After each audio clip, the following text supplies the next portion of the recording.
Tulip, do you all have the pattern? Yes. Yeah. You got the pattern. Okay, it's just a very simple pattern, but you need it so that you have the template here. What I would like to suggest to you on the template, before I cut mine, now let's see, can you see mine there? I Yes. took my ruler and laid it along the firm edge and made a dotted line 1/4 of an inch. Okay? Because you don't want to cut your templates right down to the paper, right down to that straight line. You want to have a little room around the outside edge. So I just add 1/4 of an inch and then I cut my templates out. So what I did was, yeah, did you do that too? Just so you have a little room around the outside. Yes. Yeah. Yes. Got 'em. Yeah, because the final cut that we make is on that solid line, so that's why you don't want to start out with it.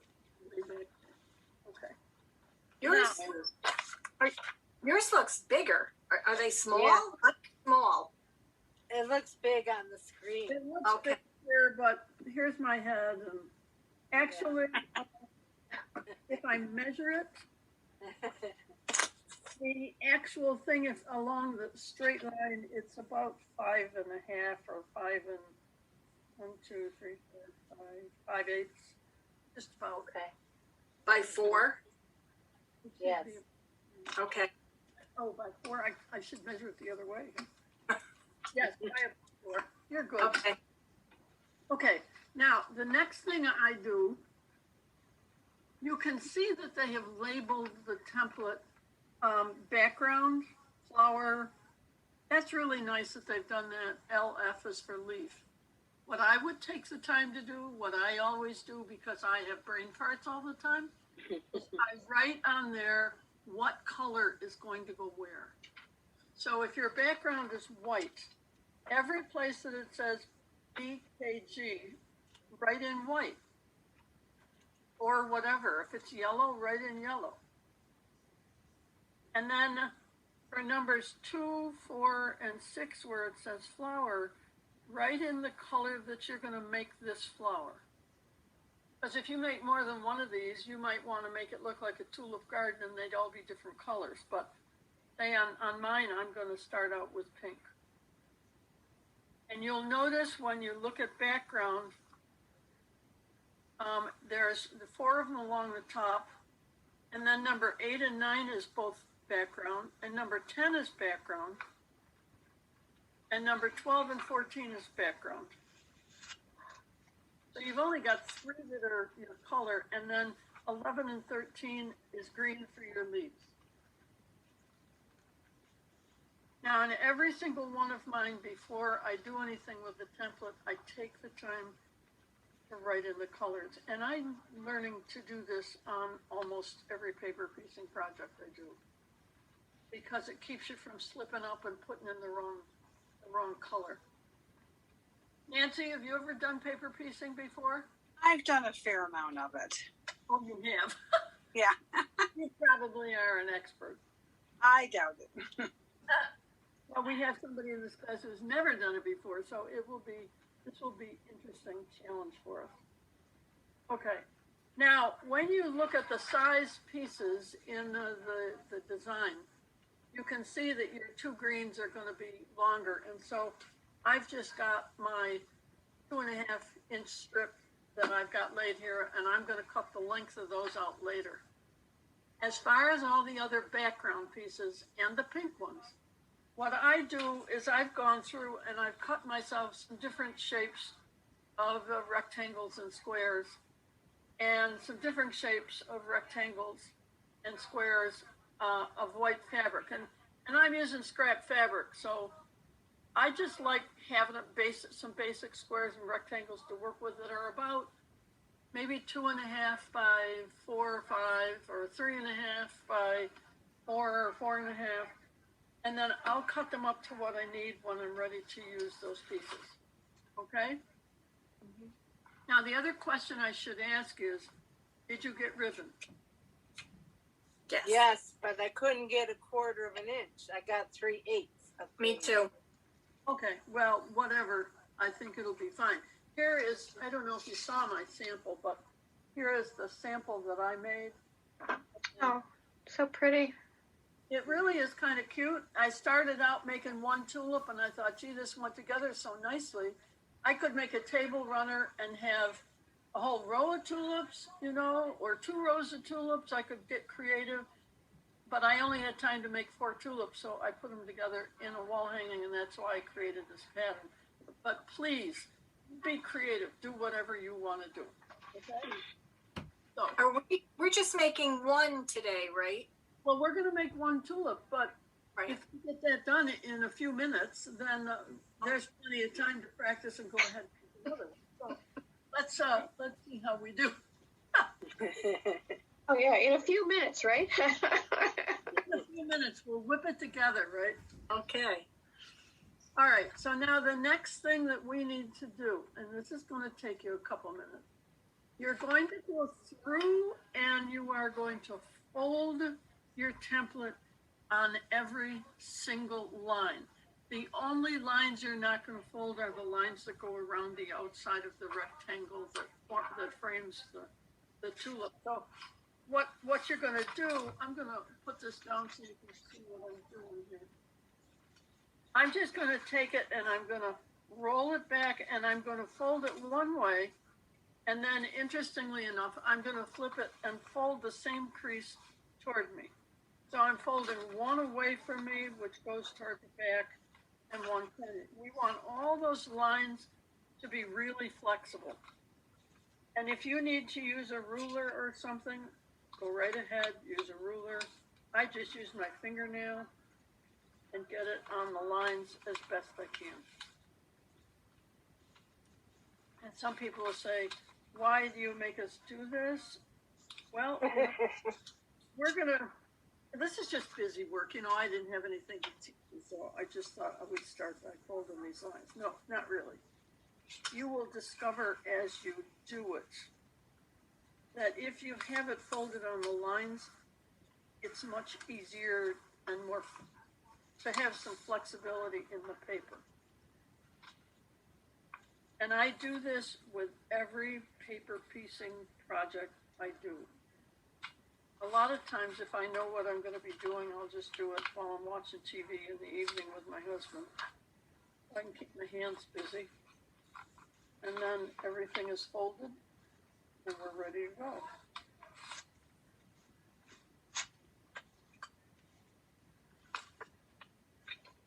Now, the one thing I'll tell you is that the first 2 pieces are always the hardest. Am I right, Helen? Oh my gosh, yes. Yep. In fact, even for me, I have to get it's like you got to wrap your head around what you're doing. No, when I was getting ready, that's what I thought. I thought, oh, how can I do this on my own ever? Because I always do the first 2 pieces wrong. Yeah. We'll do it.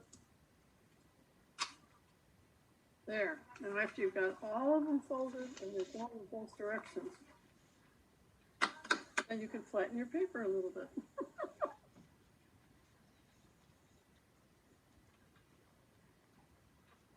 Now, one of the things you will discover,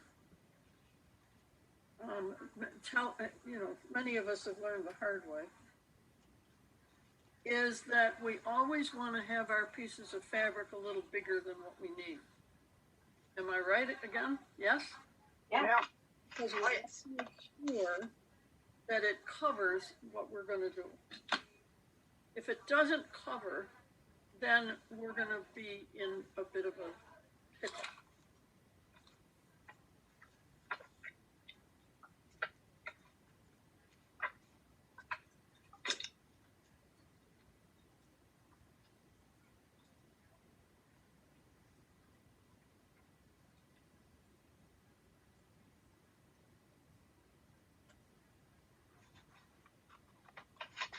Okay, now the next thing that you want to do is set your machine stitch length to 1.0.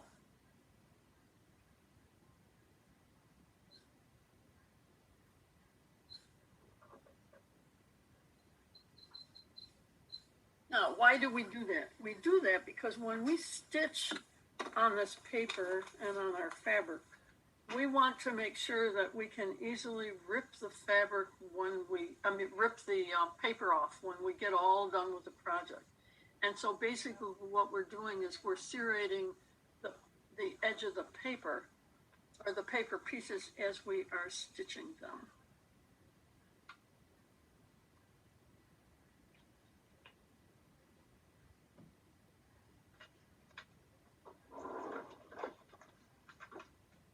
Okay. So now I've got two pieces. I've got a piece of pink that's about 3 inches wide and about 2 inches long. I looked at number 2. That's the first pink we're going to do, and we're going to do the first white, which is number 1. And so that's kind of little. So I cut myself a kind of a rectangle here that's probably 2 by 2.5.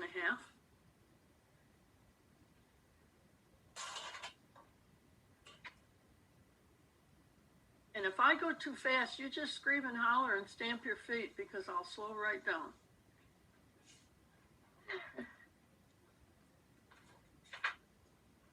Okay. Well, I won't do anything until you tell me you're all ready. So when you get your 2 pieces of fabric, I want you to take the white one and I want you to turn it wrong side up on top of the pink one. And line up your 2 edges at the top. Now this is facing me, so if I turn it this way, what I've done so that you can look at it is I've taken my pink one and this is upside down on top of the pink and it's like so. Now I've got to just turn it around here for me for a minute. Now you're going to take your paper and I want you to fold it. So if it's toward you, I want you to fold it on the line between 1 and 2, because when you do paper piecing, you always go from 1, on this one it goes from 1 to 14. So you're going to fold on between 1 and 2. So it should look like this. You're going to have the printed part of the paper up. You're folding down the corner, but you're folding it on that line between 1 and 2. Okay. Then I want you to take it after you do that, and believe it or not, you're going to turn it upside down so that number 1 is on the bottom. This is sort of awkward at first for this one. If I turn it around so that it looks like it's in front of you, and here's my fabric, and I've just taken that, I folded that corner on 1, and I'm taking this and I'm laying this 1/4 inch down from the top of the fabric. Now, mind you, I'm telling you, the first one is the hardest one to do. Sometimes, when I do the first one, I will pin it so that now when I open this, that line between 1 and 2 is 1/4 inch down from the raw edge. I'm just going to take my paper and put a pin in there. Okay? So now it should look kind of like mine. So here's my fabric. White is on top because that's the background. Pink is my flower underneath. But they're right sides together. Yep, right sides together. Okay. The wrong side, ladies, of number 1 should be against the wrong side of the paper.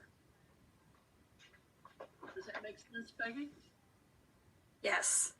Okay, so then when I fold this down, I'm just going to grip this and take it to the machine. And then I want you all to know that you're going to open that paper up and you are going to sew with a 1.0 stitch from a little bit on this side of the line to a little bit on this side. Now, I want you to see what I just did. The wrong side of the paper.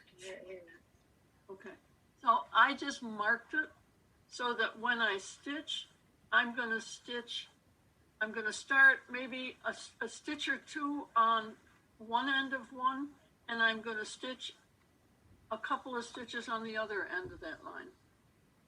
Does that make sense, Mary? Joyce, is that making sense to you? And Okay. that's a short little line between 1 and 2. There's that short little line between 1 and 2. And what I'm saying to you, Peggy, is I want you to don't start right at the end of the line. Start, a couple stitches off and stitch to a couple stitches on the other side of it. Right. Okay? So that's what we're going to do. We're going to go and we're going to stitch that. And you don't have to hurry. Just take your time. You can go slow if you want. So you're stitching on the right side of the paper because, You are. Yes. okay. Yep. All right.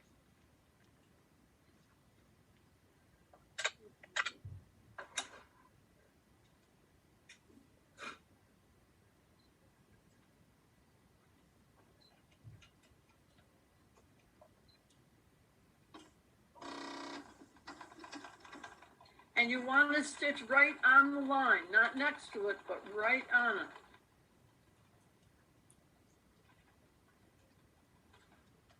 Okay.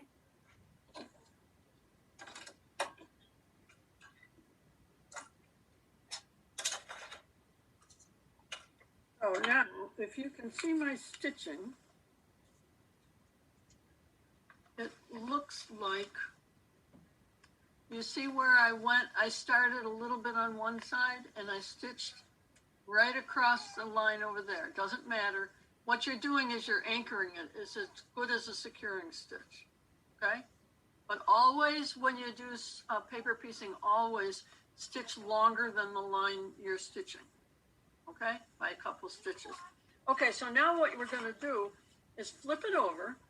You're gonna see the back of your pink fabric or whatever color you're using, and you're gonna open this up and take your fingernail and crease it.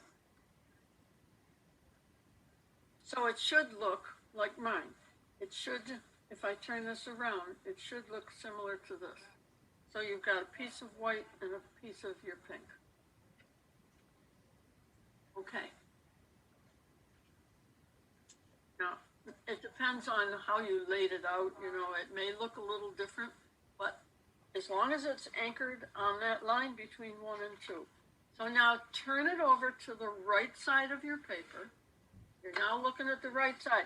But ladies, I want you always to make sure after you do some stitching that you flip it over and crease it on the back so that it is open. Always want it open.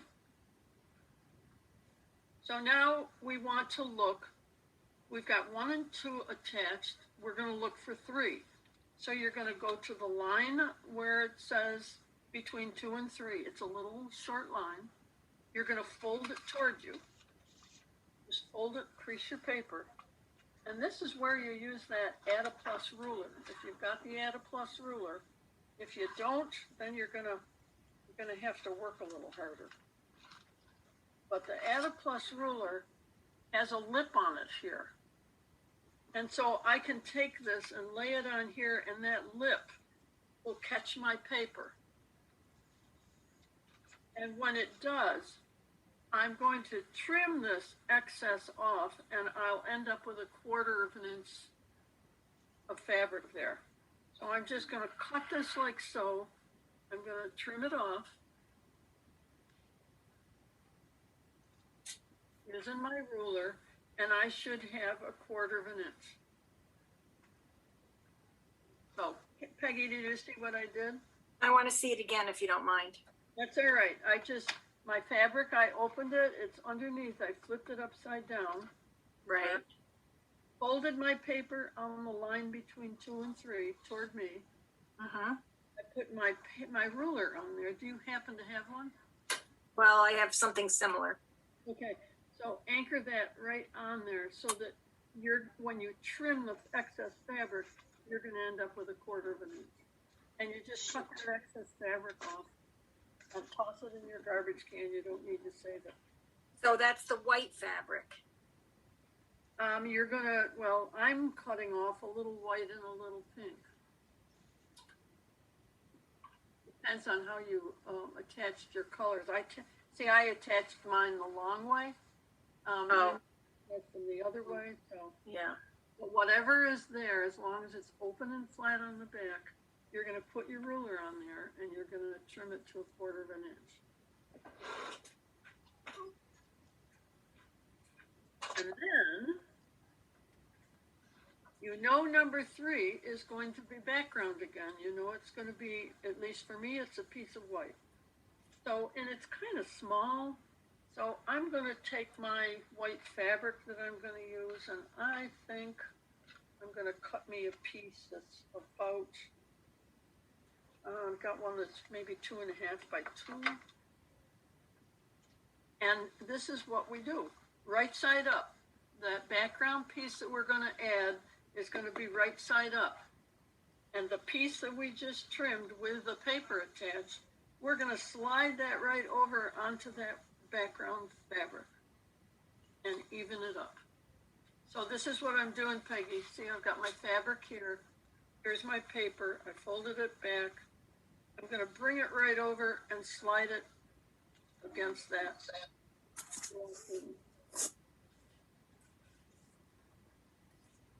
Now, one of the things I can do is I might in here. Zoom. There, does that help? There, maybe a little. So here I am with my fabric that I trimmed it off. My paper's folded back. And there's a little triangle that we want to cover. So I'm just going to bring this up here and slide it onto my background, even it up. And then we're going to take it to the machine and we're going to stitch on that line between 2 and 3. So you're just sticking the paper underneath, or the fabric. This is underneath, right. This is the background piece. It's right side up. right side And up. the ones that I trimmed here with my ruler. Do you Okay. understand that part? Yeah. Okay. What I'm doing is I'm just going to pull this over and I'm going to lay it right down here on top of that background piece. And I'm kind of centering it on there because I want to make sure I'm going to cover that little triangle. Joyce, have you got that? I think so. I can go through all of it again. I'm lost. I think I'm Eileen. okay.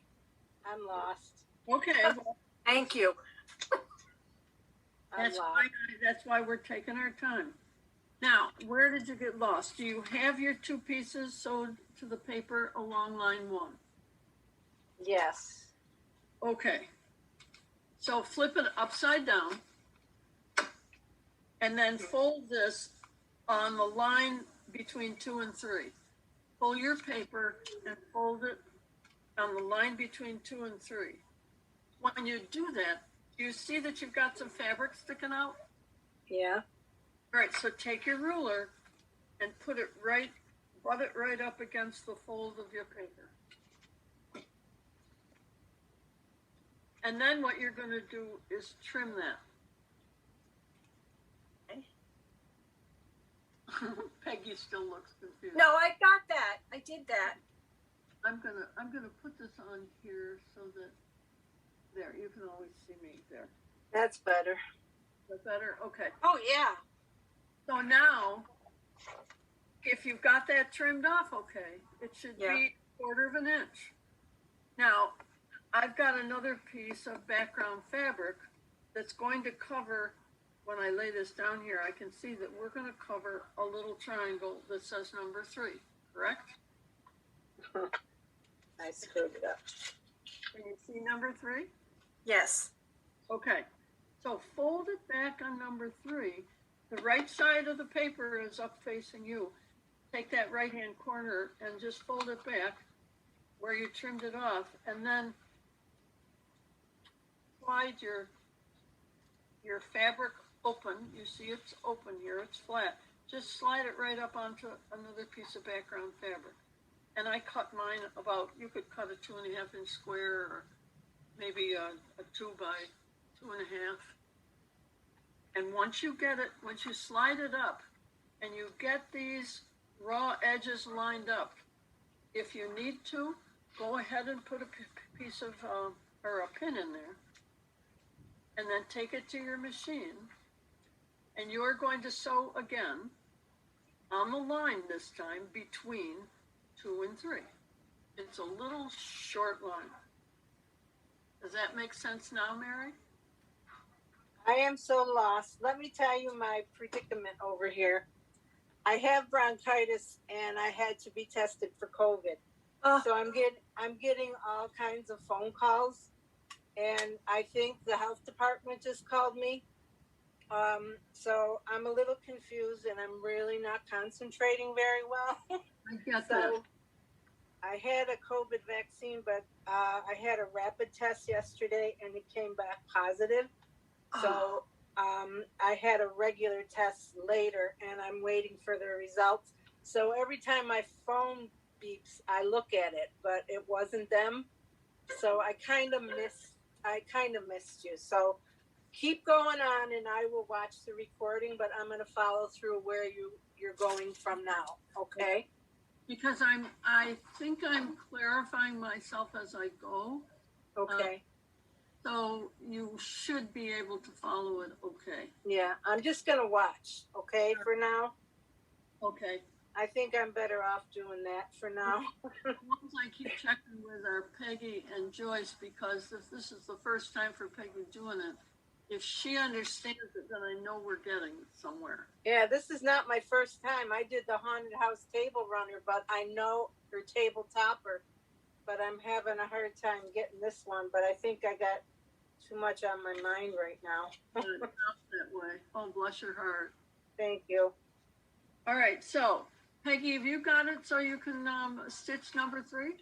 Yes, but I need to ask you something. So if you said to put the raw edges together, when I stitch this, it's only going to be 1/4 of an inch from my edge. Is that correct? That's correct. Oh, okay. What you're basically doing is giving yourself like 1/4 of an inch seam there. Oh, all Okay? right. So just make sure you stitch it to the fabric on the bottom, which will be your background fabric. Right. So I should have the background and the background together, right sides together. Well, it should also be covering up some of your flower. When you, Yes, it is. Well, is it? because mine, I joined the white and the pink when I did the line between 1 and 2. Yes. And I trimmed it. So now I've got, I've laid this down on the new another background piece, and I'm going to sew it. So let's try it and see what happens. All right. And if you have to rip, I will give you some tips on ripping. Hopefully you won't have to rip. And again, you extend your stitches? Again, you extend your stitches, a couple stitches on each side of the line. And it's just a little short line, so it shouldn't take too much. Have you got that, Joyce? I think I do, but I'm just making sure. Okay. After you stitch that on, turn your paper upside down, and then when you pull back the background piece, you should end up with it looking something like mine. Because what we just did was we created one of the points on the tulip.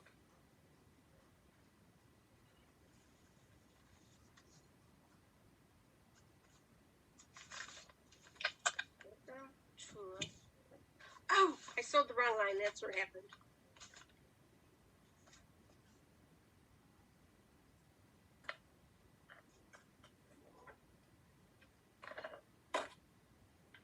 So Eileen, are you sewing the short little lines up at the very top of the, or that long line between 1, 2, and 4? No, can you see my sewing? Yeah, I see that now. Okay. That's where I screwed up. The first one I sewed was line 1 between 1 and 2. Now Okay. the one is the line between 2 and 3. Okay. And so what we've just created was something that looks sort of like this. Okay. Does that work, Peggy? Well, I don't think mine looks like yours. You have a point at the top? My two whites are pointing at the top, not my pink.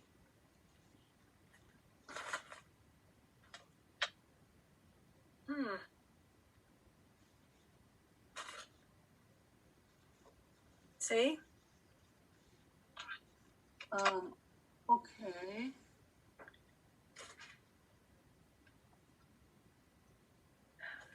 So I'm not sure you sewed it together correctly when you did your first one between 1 and 2. Right sides together. You put right sides together, Yeah. and then you laid it onto. You laid it. I can't show you on I here. know. So when are we going to have in-person classes? Oh, don't give up. You're going to get this. What I may do is I'm going to go ahead and I'm going to fold another one so I can show you again. Just want to put I'll fold the. Okay, so I'm going to start again here. I'm going to take a white and a pink. So if I was doing this starting over on another one, my pink is on the bottom. My white is on the top. All right? Uh-huh. I'm going to fold it on the line between 1 and 2.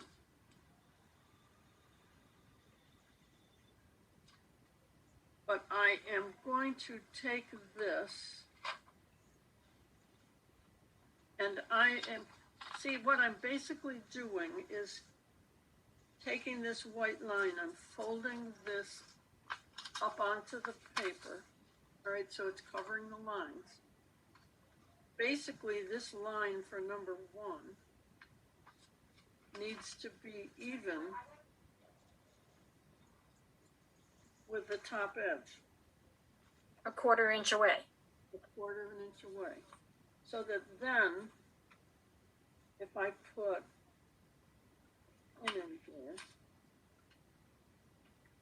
so it basically is on my paper like this on the back. All right? Mm-hmm. Because I folded the big part of the paper toward, and then I'm going to stitch that.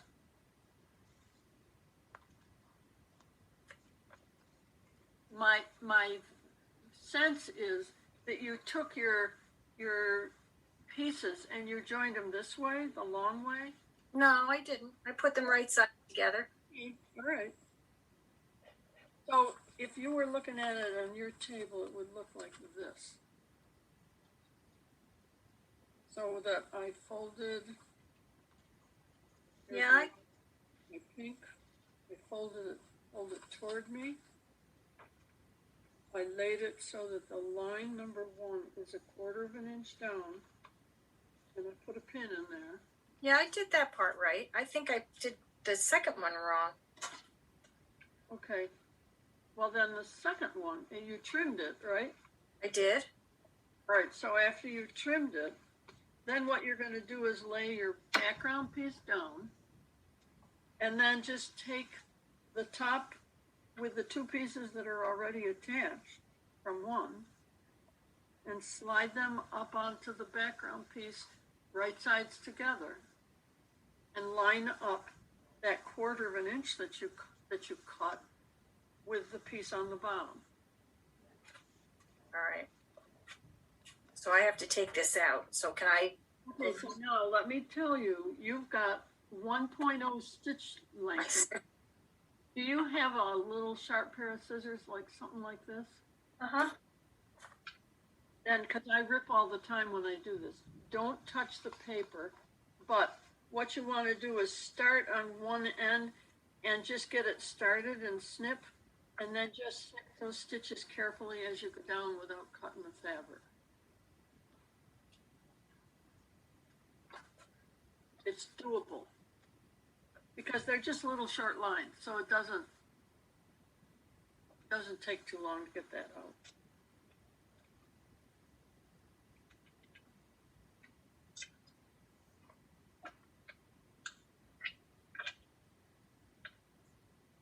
Once we get this started, you'll be surprised at how nicely it goes together.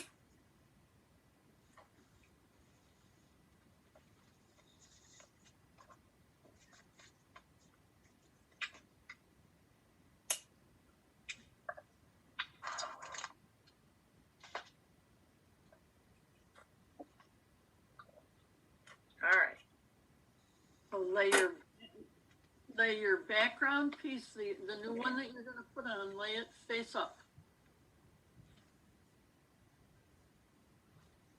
All right, I want to. Just lay it face up, and then I was going to put another one on here. So here it is face up, and then take your paper with the fabric attached that you've got opened up on the back, and just slide it up onto that and even up the raw edge of that new background piece with the raw edges that are 1/4 of an inch away from your paper.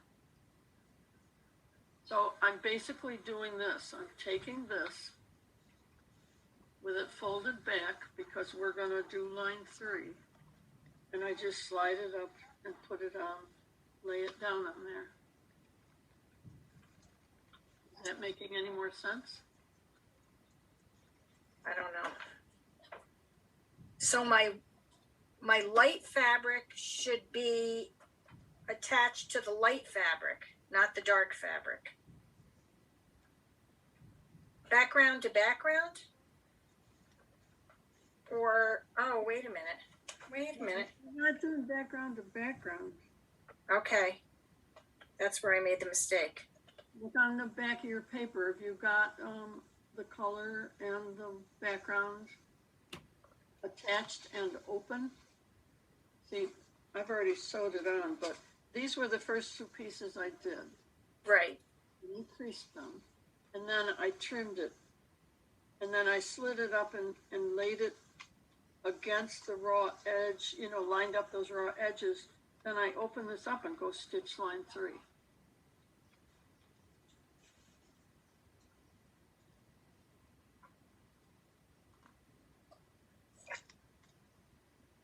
And then when you open it, you should have something that looks like mine.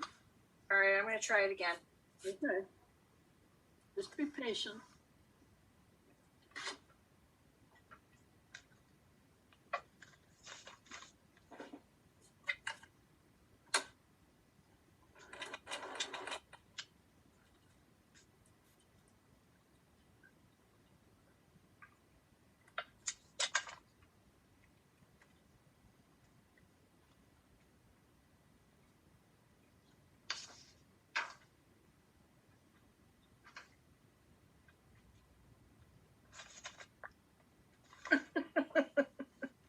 I want you to take a look at the tulips. See, here's what the tulips look like. So what we're doing is we're putting a little piece of background, attaching it to the fabric, and then now we're attaching another piece of background on the other side of that. So we're making this point here in the middle.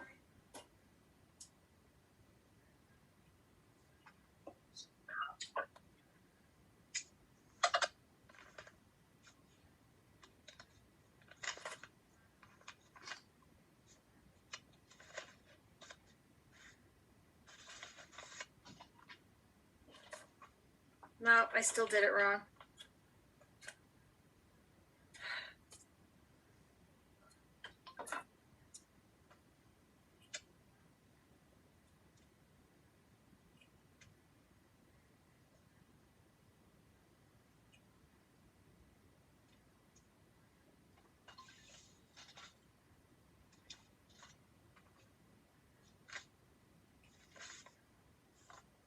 If I'm holding up the class, I don't want to do that. Oh, no, we're fine. We're all doing our thing anyway. Mm-hmm.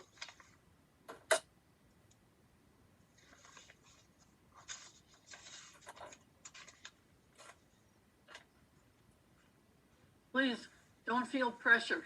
We've got plenty of time.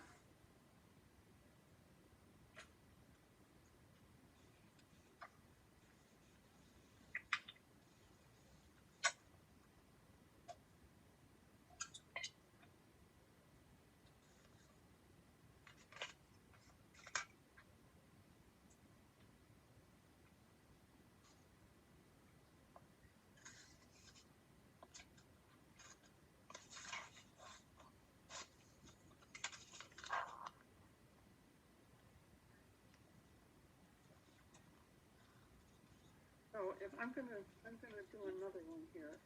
I'll start another one and then walk you through it.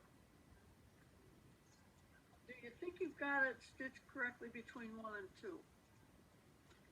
Yes, I do. Okay, so let me do between 1 and 2 on this one.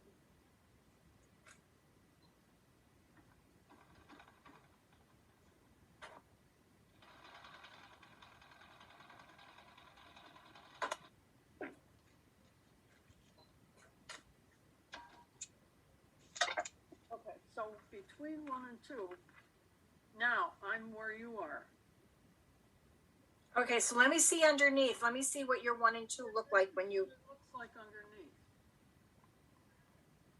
All right, so the pink is on the bottom, the white is on the top. Okay. All right, so this is what I'm gonna do. Flip it over so that you're looking at that and unfold them and then crease it where you stitched. All right. You got that part? Yes. And it kind of looks sort of like this.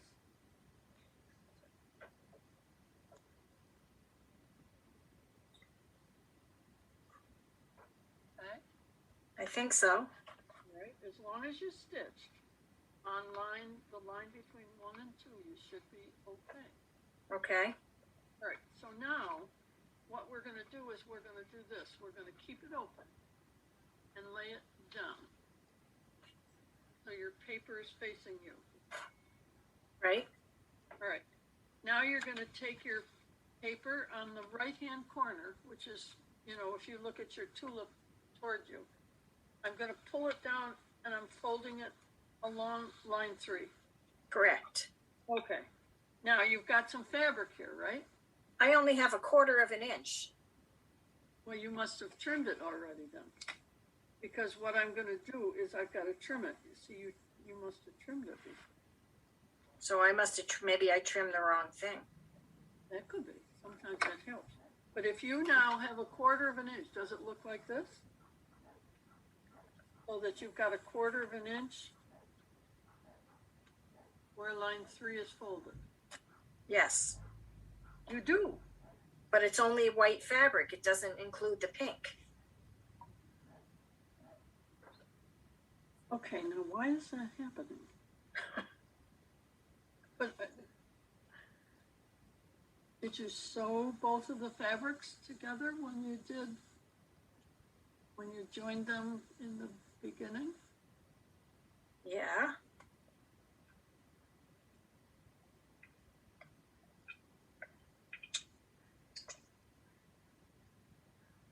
You don't have any pink. When you open it up on the back, does it look kind of like mine? No, not really.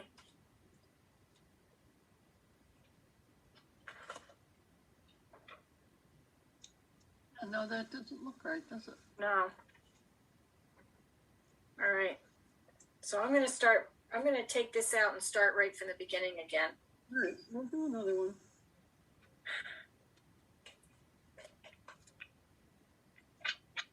Well, we're going to go over that again from the beginning. For those of you who got 3, did anybody else get 3? Yeah, I did. I'm doing okay. Twice you got it? Helen? Yeah. Yeah.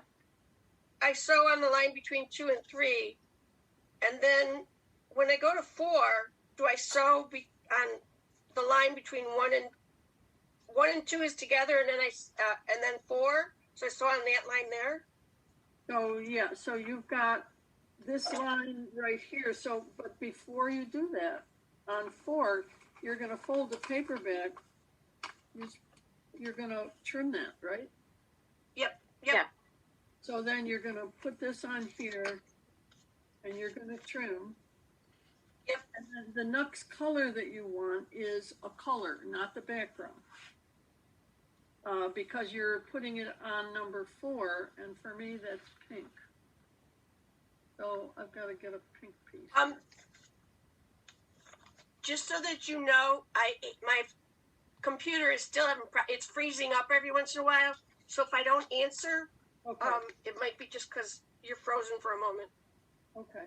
So now I'm going to be putting my pink on, and I've got these other 3 pieces are flat, correct, Joyce? Yeah. Nice and flat. So then you take them and you're going to lay those against the raw edge of that pink underneath. And then you're going to sew on the line between 1 and 2 and 4. Right. Which is exactly Got it. Yeah. Yep. Okay? Okay. I just gotta make sure I got enough fabric. When you're ready, Peggy, just holler. All right.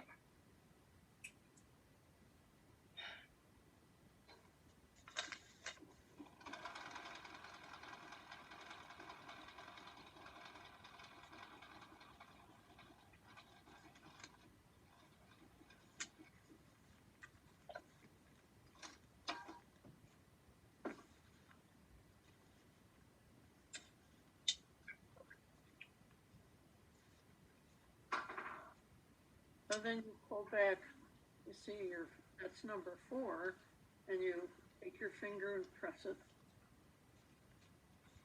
And then you look for number 5, and you just keep moving on. And number 5, we're going to fold it back, but the routine always is each time you fold one back, you trim.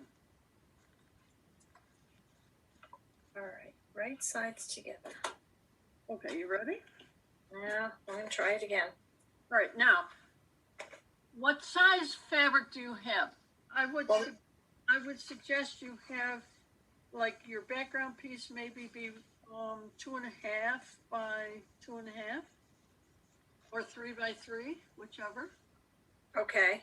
Well, right now it's kind of a triangle shape because I trimmed it and cut it, but Okay, you It's just want to be sure it's going to cover, you know. it's big enough. Yeah.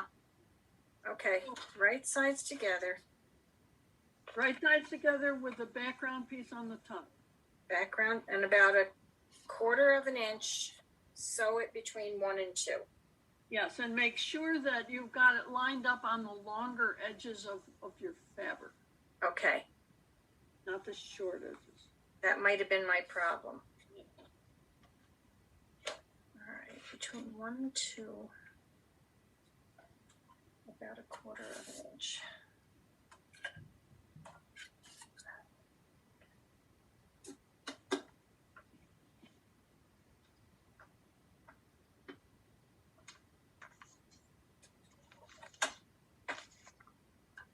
Third time's a charm. Oh yeah, you got it. I can't tell you how many times I have fussed with this when I've done paper piecing, but then all of a sudden it clicks. It's like, oh, okay, I get it. All right. Does that seem better? It's very hard to tell, but I pressed it open with my fingernail. Okay. So it's flat. As long as your color is coming up and it's covering number 2. If you look, you should see that your color is covering up number 2, and the white is covering the white.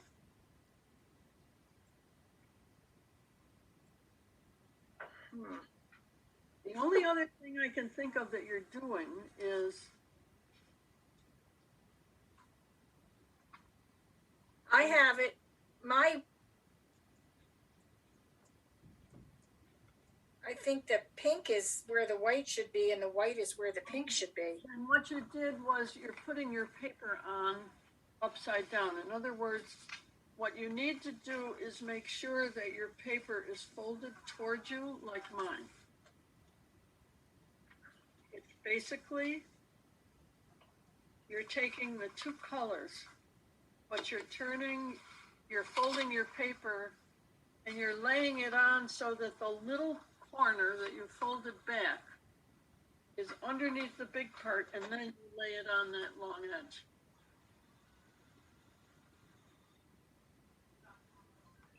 So it should look this way when you lay it on it, okay? See, here's my white, here's my color, and then when I fold this on the line, this corner is pointing toward me, and it folds down and I line it up along the long line. I think you've got it reversed.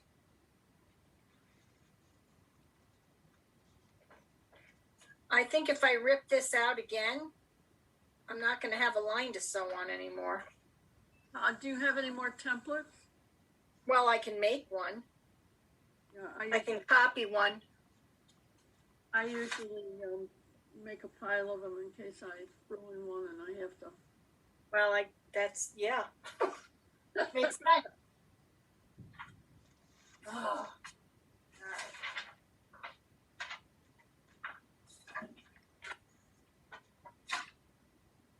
Let's try it again.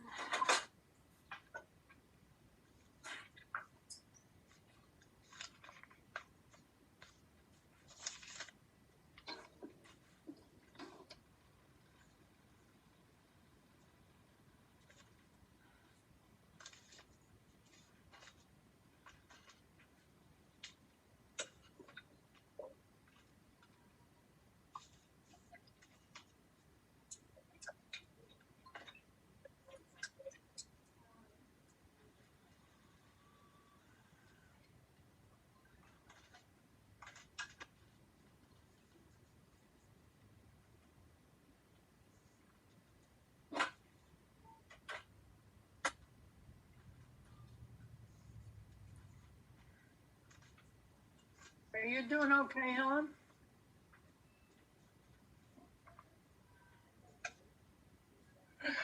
Yeah, I think so. I only had to rip a little bit. I know, I did too a minute ago.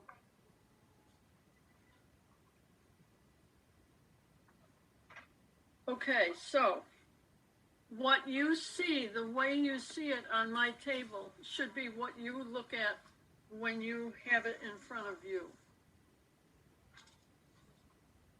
So in other words, my white, okay, yep, it should be like that. The pink is on the bottom. The white is on the top. And you're folding your paper so that the little corner is towards you and this folds over. And then you lay it along the 1/4 of an inch.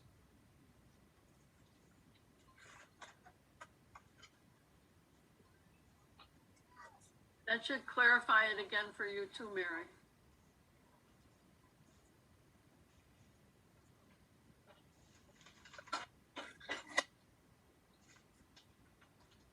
All right, here we go again.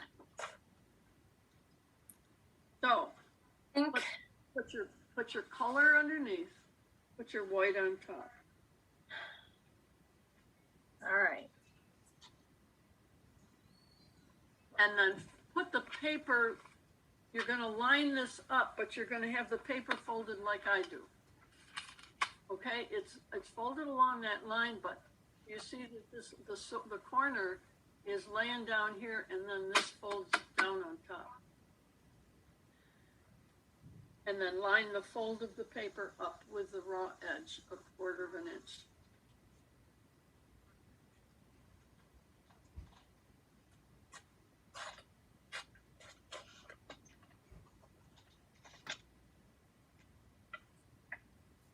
And don't sew it this time until we're sure you got it. Well, I'm folding my lines right now Oh, yeah, okay. because I had to make a new template.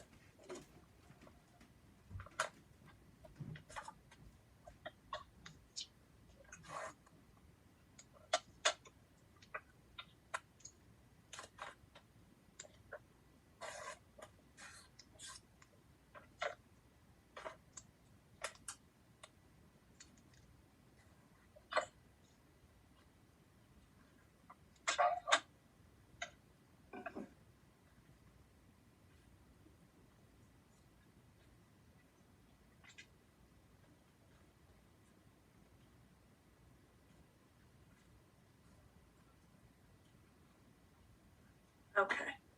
Okay, All right. Right sides together, white on top. right on top. All right. And you've got your paper folded. And the paper is on top, right side up. Yep. But you're going to fold it along the line, and when you fold it along the line, that little corner is going to be underneath the main part of the paper. So I folded it wrong. I folded it toward me instead of away from me. That shouldn't matter, should it? Well, yeah, it means sometimes that the ink would be on the color would be. Okay. So now what you're going to do, it should look like this, correct? And that fold is even with the raw edges of your two pieces of fabric. And the corner of the paper is underneath towards you. Nope. Let me try it again. Okay? The fold is 1/4 of an inch away. And okay. Now I got it. Look like this? All right, so now if you want to open your paper up, Uh-huh. put a pin in there, and then take it and sew it along that line for 1, Between 1 and 2. between 1 and 2, yep. And just sew it longer on each side.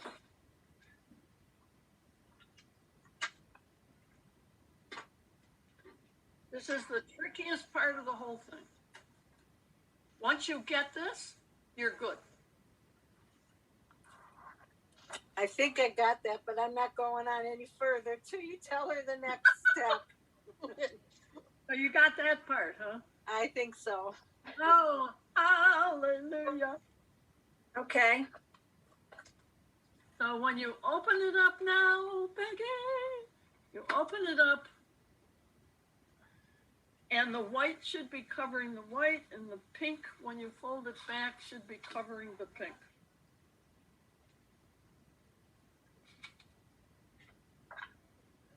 Does it look different? Yep. It's not, the white is covering the white for sure, but the pink is not covering the pink. So I don't know what I'm doing wrong. The pink is not covering the pink. You had them lined up together. I did. Hold it up to the camera. Oh. Wait a minute, you'll have to talk. Let me change the screen. Oh. Now wait a minute. I didn't have it opened up yet. Duh. Open it up. Okay, then I won't change the screen. All right. I have opened up. Open it up and crease it. Now when you look, is it covering? Yes. Oh, yay! Okay, But so is a little bit of the white is covering the flower too. yeah, oh, well, the white, you see on mine, my white is sort of big and it's floppy and it's over here. And All right. okay, so now what you're going to do is take the paper, fold it back on 3. Have the tulip paper right side up with the base of the paper toward you, the base of the flower.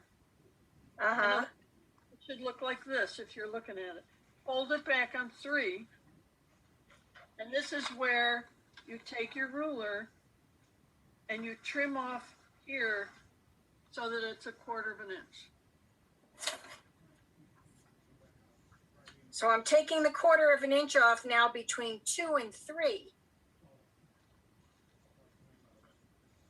Between That's 2 what- and 3. Yeah, you're probably going to take off more than a quarter of an inch, but you're going to leave a quarter of an inch after you take it off. Right.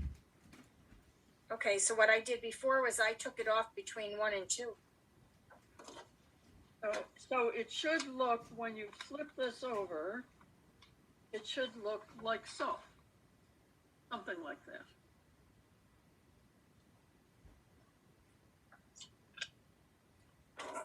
Oh boy, let's see.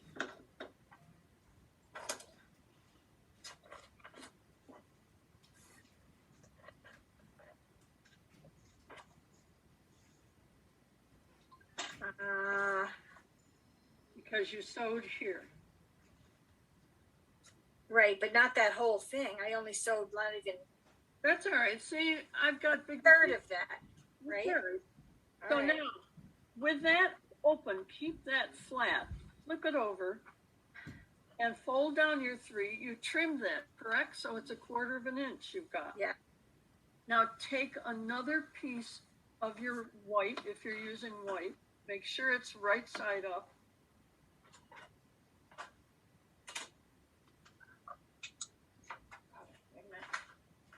And you're going to take that quarter of an inch that you left there that you trimmed, and you're going to lay it on top of another piece of white. So right sides together. Right sides together, and you're going to even up this piece where you've got this raw edge. You're going to lay it down and even it up with the white that's underneath. Does that make sense? Mary's shaking her head. That's good.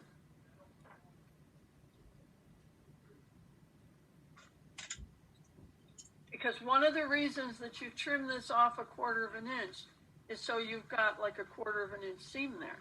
And this is my white, and I'm just going to take it and lay it up on this one. Now, if you want to see the way it would look for you, you would take your quarter of an inch and just lay it right down on top of the white underneath so that the raw edges match.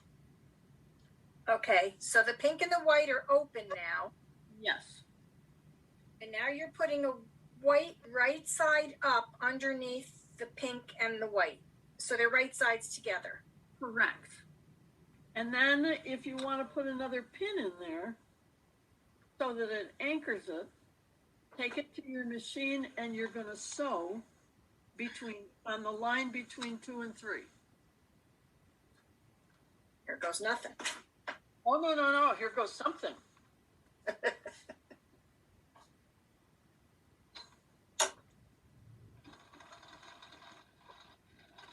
Do I got it, Eileen? Did you get it? Just a minute. Oh, you mean yes? That's your first point. That's my first point. That looks great. Okay. Now you're going to go and do the same thing. See, I just got my first point. There you go. See? That's what you should have. And I've got extra. Yes. Oh, Yeah. Peggy, you did it. I did it. Oh my. All right.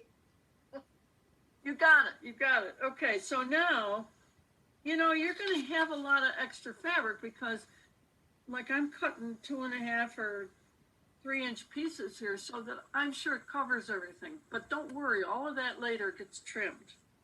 Later. So open it up, flatten it so it's flat. Flip it upside down so it's flat on the bottom, and now you're looking at your printed paper. This time you're looking for section 4. Now 4, you see, is on mine it's going to be pink. And I'm going to fold along that line. It's a longer line. Let me turn it so it's toward you. I'm going to fold along this line here, just like so. Now, you've stitched longer on those lines. Just pull and let the threads kind of tear through the paper a little bit. It's all right to do that, but they're still anchored in there, and you see you'd rather have them anchored in there than to rip out when you fold the paper. So now it should look something like so.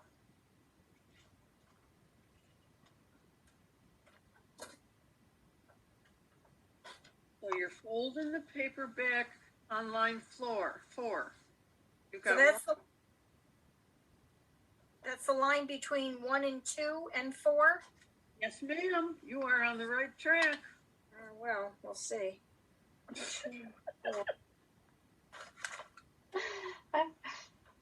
And you've got fabric sticking out underneath. Yes.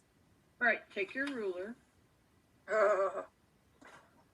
and you've got to trim that so that you take off the excess fabric, throw it away, and you now have another 1/4 of an inch. You making sense with this, Mary? Yeah, good.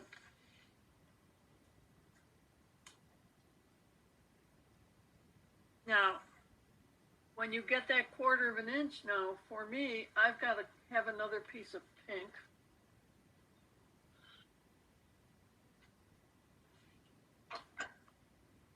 And I'm cutting mine to be about 3.5, about a 3.5 inch square. And as some people will say, how do you decide on the size? What I usually do is I look at how big the piece is we're going to cover. And I measure from one point of it to the other, and it says, oh, maybe about 2.5 inches. So I've got to have a piece that's about 3.5 inches to make sure I'm going to cover it. 1/2 inch.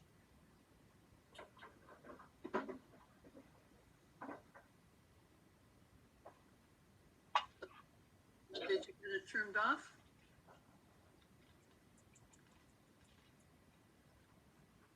Yes. Okay.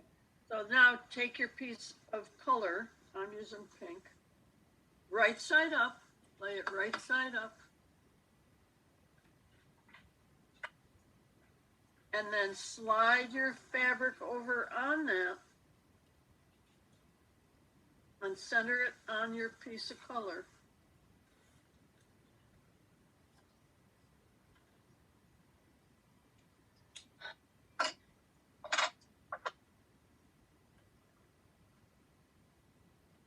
Now, one thing I do look at is whether or not when I, after I sew it, when I open this up, does it look like the piece that I've got for my color, is it gonna, when it flips over, is it gonna cover that? I'll make sure it's big enough.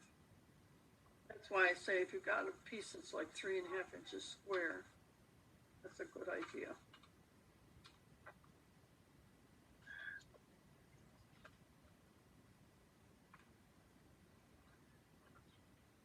And then you can kind of see through the paper. It's a kind of a diamond shape. When you match those edges up, just kind of slide it up a little bit towards you, so you're sure it's going to cover it.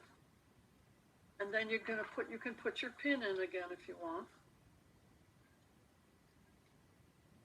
And then you're going to stitch on that line we just folded between 1 and 2 and 4.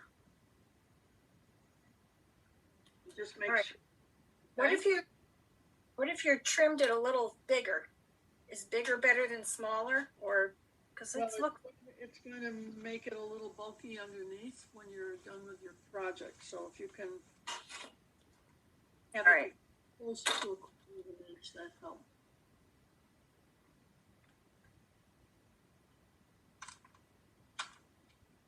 And then take it to your machine and stitch.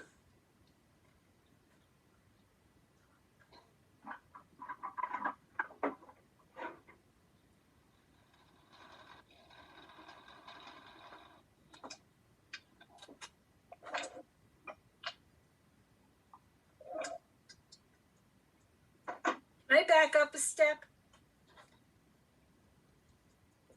Can I back up a step? Yeah. What do you need? Okay. So I sewed between 2 and 3 and I opened it up and now I want to trim it, but I'm trimming it. I'm confusing myself. There you are. Open it up. And then fold, 2 and 3 is open. Everything's open underneath.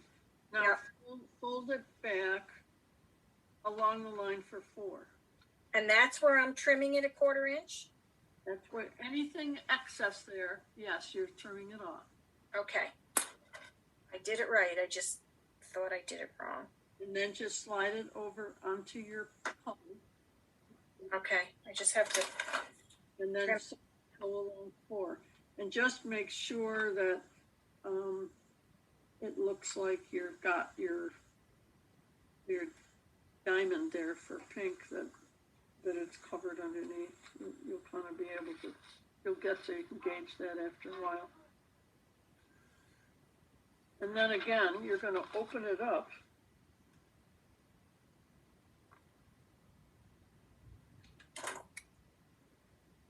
All right. And now I'm laying down my right side to right side raw edges.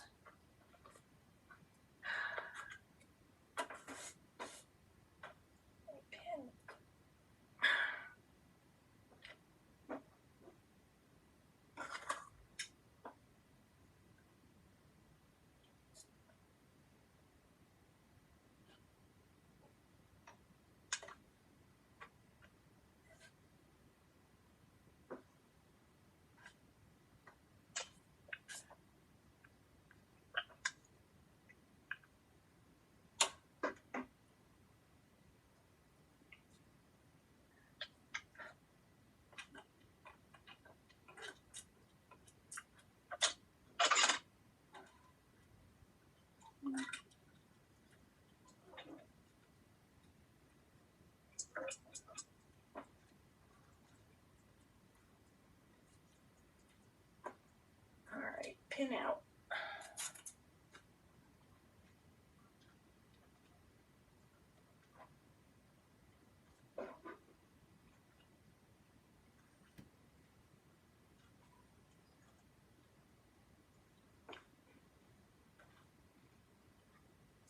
All right, I'm sorry, I'm with you. Good. That's good. So it should look similar to mine. Because now we're working on the second point of the tool. Just make sure it's flat.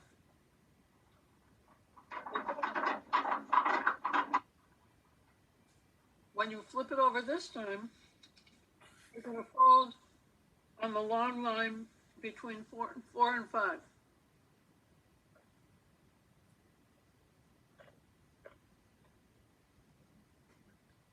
So I'm going to fold that corner where 5 is. I'm going to fold it toward me. All right. And I've got quite a bit of fabric there.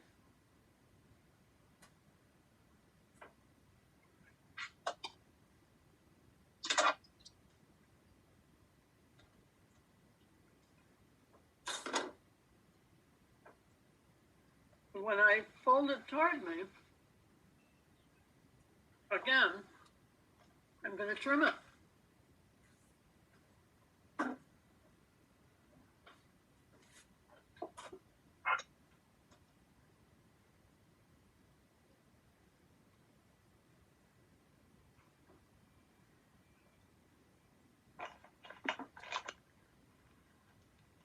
Are you to the trimming part yet?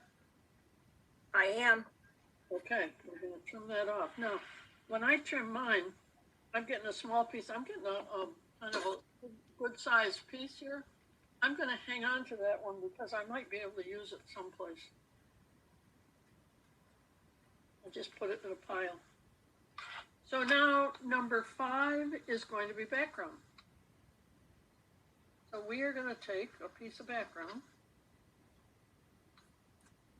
We're going to lay a piece of background right sides up toward us. And again, we're going to match up that 1/4 of an inch that we cut off, we're gonna slide it right over onto the background, match up the raw edges, and then we're gonna go and we're gonna stitch it.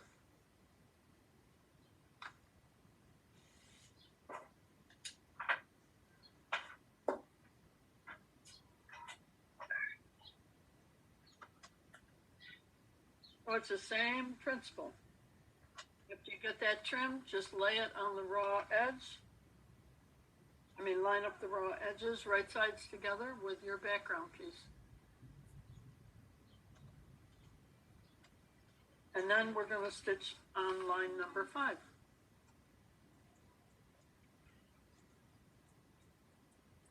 It's beginning to fall into place now, isn't it, Peggy?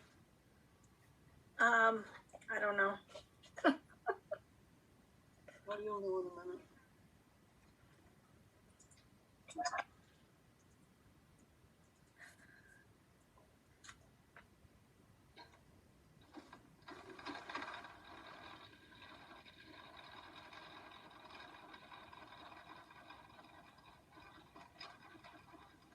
All right, where's my background piece?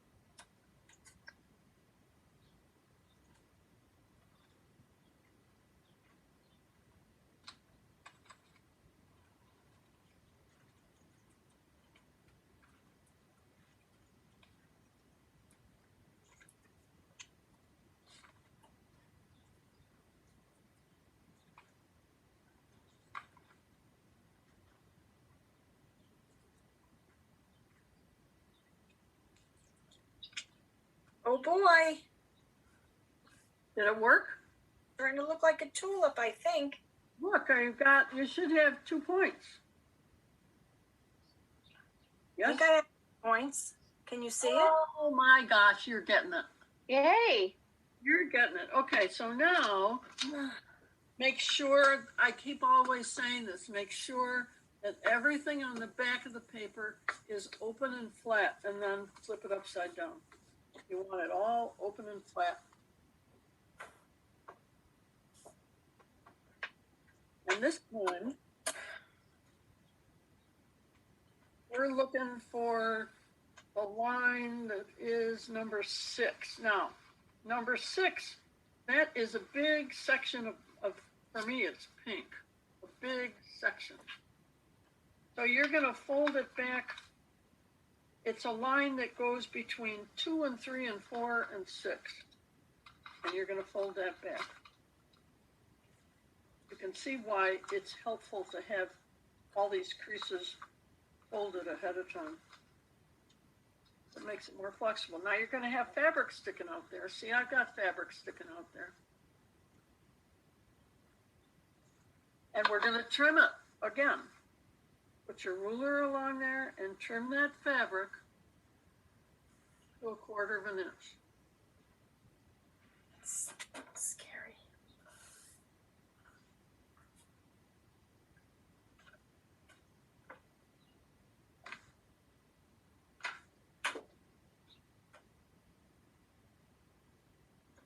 Now we need another piece of color.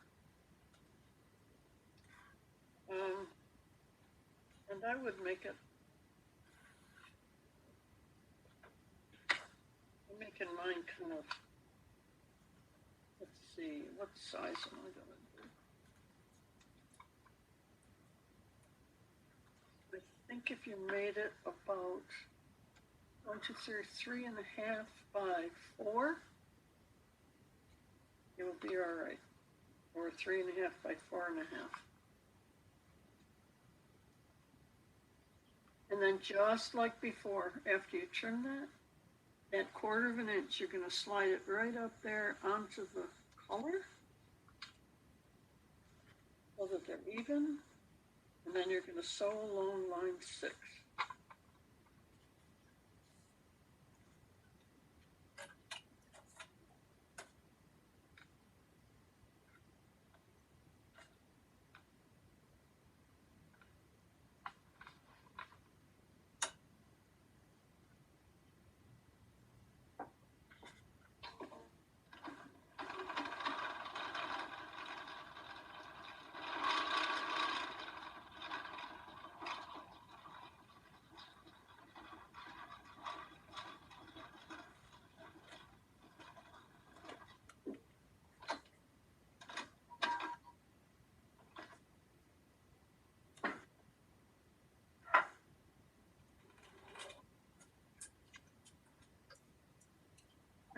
sew it. You're gonna pull that down and crease it good.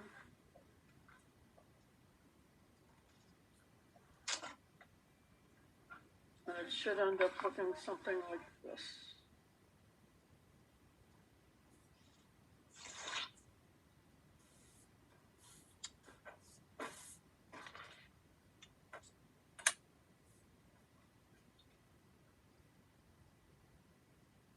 Okay. Got it? I think so. Sort of looks weird. I know it looks a little weird, but don't worry. Yep. Okay. So now find the line between 6 and 7. Hold that back. And take your ruler and trim the fabric that you've got there.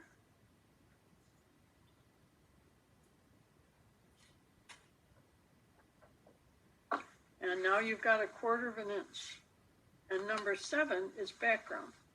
So we've got to lay a piece of background right side up.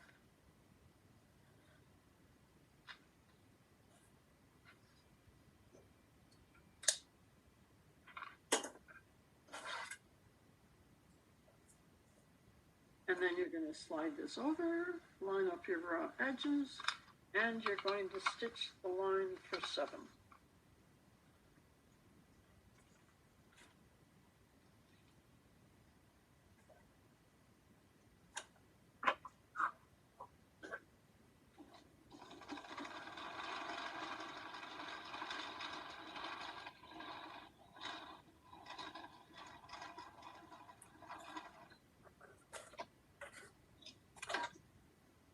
This is just getting too exciting. Because when you fold this one back, now you should have 3 points on the top of your tulip.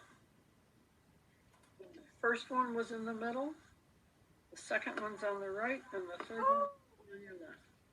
Look at that! You said you couldn't do it, see? Everybody getting their points? Yep. Oh my gosh, look at that. Well, now, Mary, you're sailing right along. How are you coming, Nancy? You getting them? Oh, I hate to show you.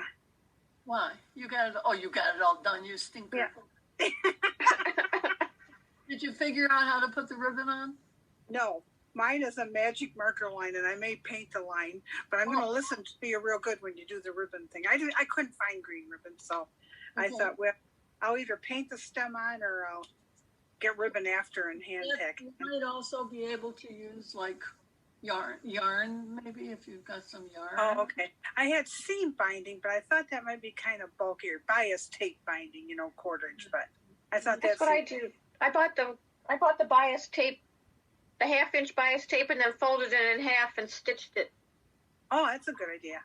I got 1/4, but I wasn't sure how bulky it would be. I'm Getting it?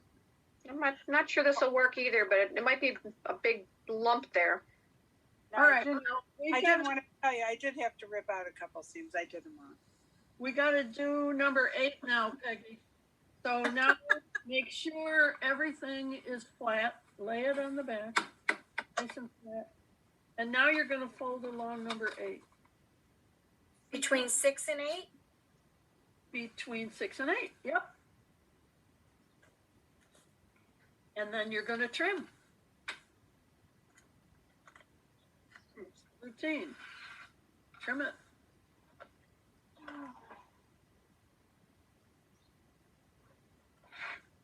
And number 8 is background. So you've got to put on there piece of background.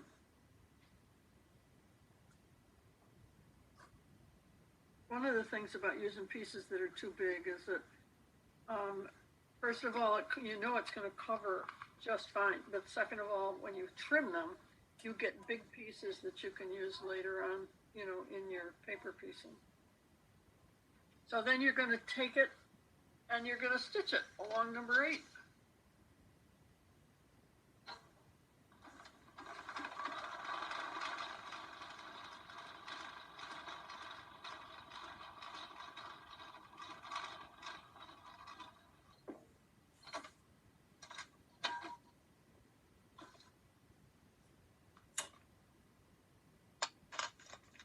you're gonna open that up.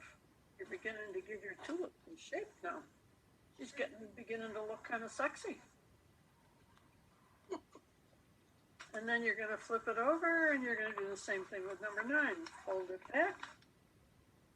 And you've got fabric to trim. You're gonna trim that back to 1/4 of an inch. I'd forgotten how to use that 1/4 inch ruler too. I had done that in a long time. So that was a good refresher for that one.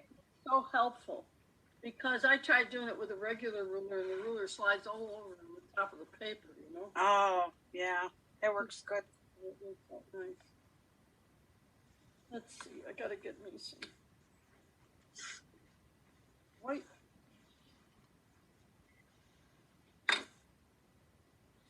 And that's number 9. The thing about the tone on tone fabrics is that I've got to make sure I've got them right side up. Okay, and then we're doing the same thing with 9, and we're going to stitch that line.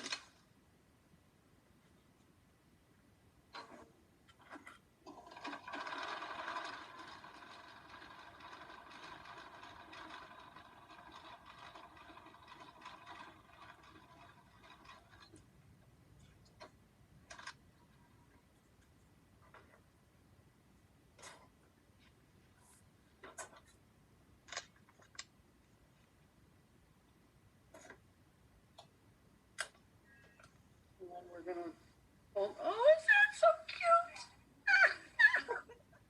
Love it.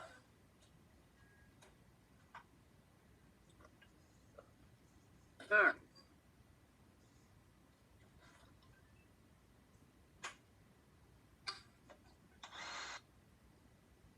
And now we're going to fold back number 10. Oh. I say uh-oh because I didn't put wrong sides together on my last piece, and it's kind of hard to tell the front from the back. But I think it's just enough to be able to see it, so I think I'm going to have to do that one again. You want us to wait for you? We can. No, go ahead, because I think I've got the hang of it, believe it or not. Okay. Well, I'm coming to the point where we're going to put that ribbon in.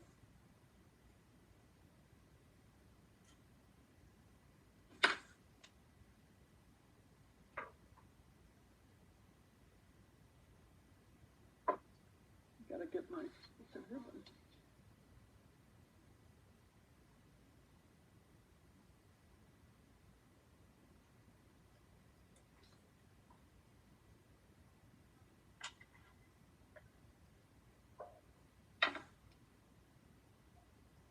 Trying to think about how long I made my ribbon.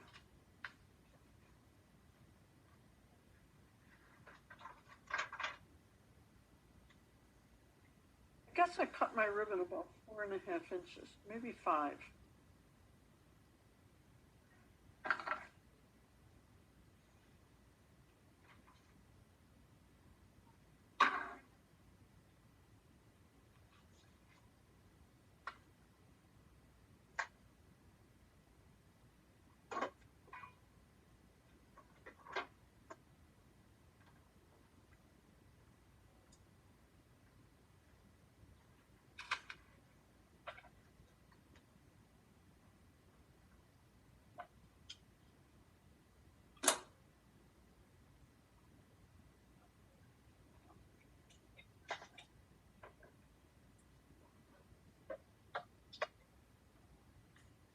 When I did the ribbon,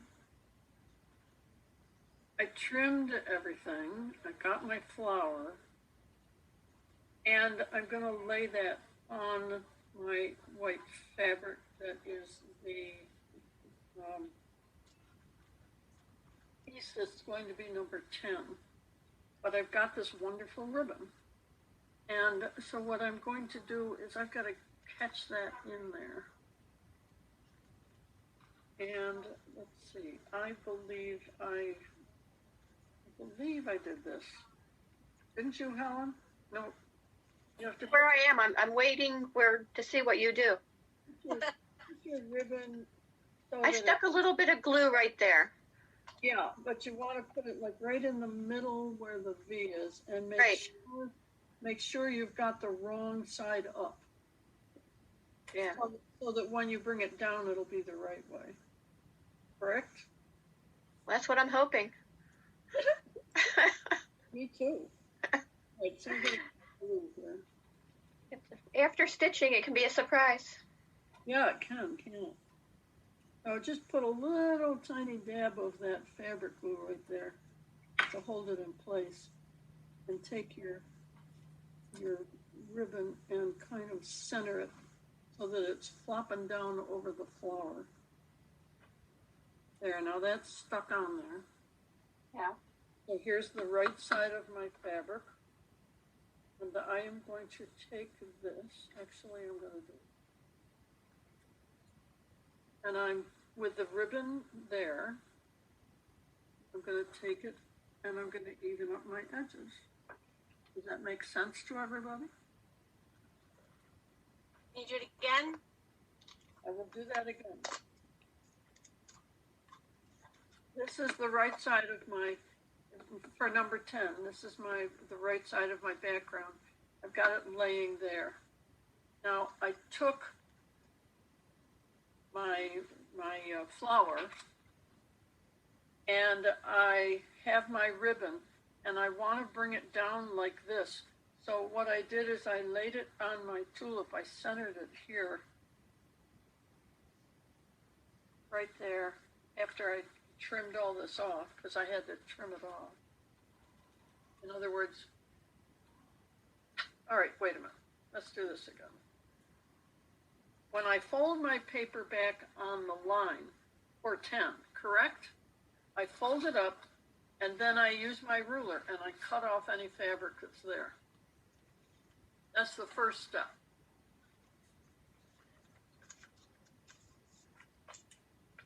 And then the second step is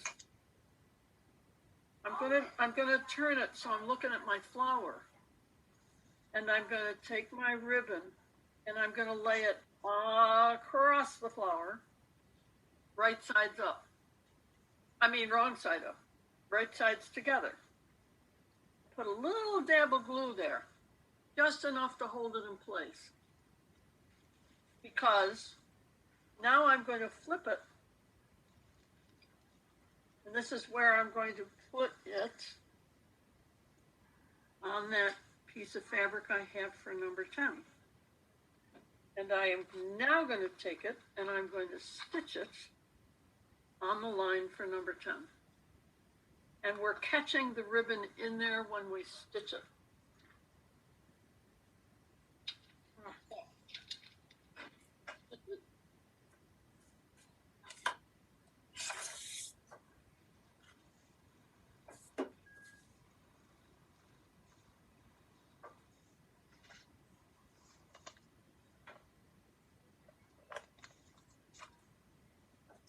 Now this is the cool part. When I open it this time, and I bring number 10 down and I crease it, there's my ribbon. And I am just going to fold the ribbon down like so. And it's the right side up. Now, this is the other place where I add a few dabs of glue. So I just take, on the wrong side of my ribbon, I'm going to put just a couple little tiny dabs of glue so that it will help it lay down on my number 10 fabric.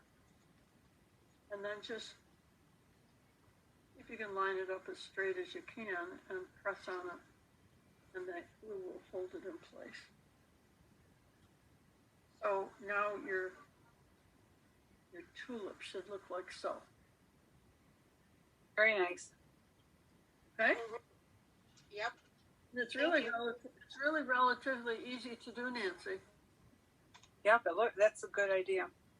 So now we're going to do number 11. Number 11. And number 11 on mine is green because it's going to be for the green leaves. And look at, I've got all kinds of fabric there that I need to trim. I'm even going to be trimming a piece of the ribbon off. Don't worry, don't panic. It's okay as long as your ribbon is tacked down with the glue. And I'm just going to cut right down 1/4 inch all along that fold. And I've got those bigger pieces I can use someplace. So I look like this. And when I flip it over and look, you see, I actually trimmed part of my ribbon so that it looks like so. Okay? Now I need some green. And this, what I do here is so that you know how big a strip, I just take from the point of one leaf, the base of the leaf. On mine, it measures about 5 1/2. So I'm going to take from a 2 1/2 inch strip. I think I'm going to do about, what, 7 1/2 inches maybe with a leaf? Is that about what you did, Helen? Or Nancy? Yeah, about that, I think. Yeah. I think I have about 9, but Oh, you did 9? well, I cut some strips and then I folded them in half and I folded them in half again and then whacked them. Okay. Ouch. Well, all right. You can cut them whatever length you want to cut them as long as they're big enough to do it. So 9. I'm gonna try about 8. I think. See if that'll work. Eileen, Yes. I'm like a step behind, so I'm getting lost. I'm sorry. That's all right. I've got another one here I'm working on, and I will. Let's see. Did you get your 3 points? I have my points. I folded between 9 and 10. And I have to trim that, I assume. Okay, when you say 9 and 10, are you talking this horizontal line here? Did you Yes. Did you do 8 and 9 so your tulip out of shape? Yes, I have a beautiful tulip, believe it or not. Okay. So See? now you're going to fold up on 10. So fold up on the paper. Okay. I have to talk you through it because I'm not that far ahead on that one. All right. So now what you're going to do is take your ribbon. Have you got ribbon? So I don't trim it first. Yeah, you do. You've got to even it Okay. all. So I, Trim it to 1/4 inch, just like you do on the rest of them. all right, I got to do that then, because I didn't do While that. you're doing that, I'm going to try and catch up on this other one here. And then I can do it at the same time with you on a second tulip.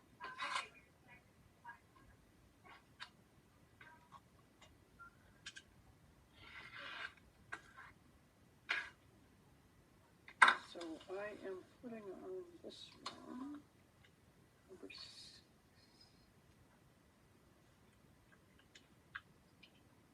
All right. We'll do about 6.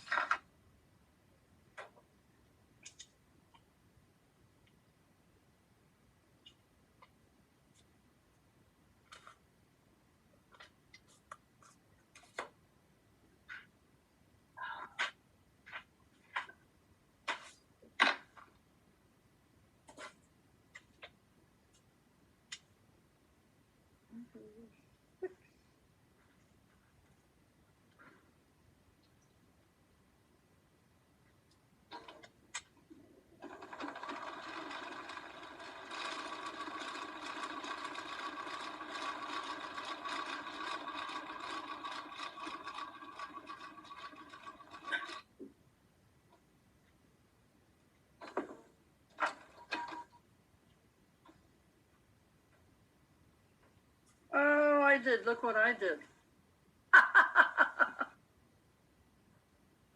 Same.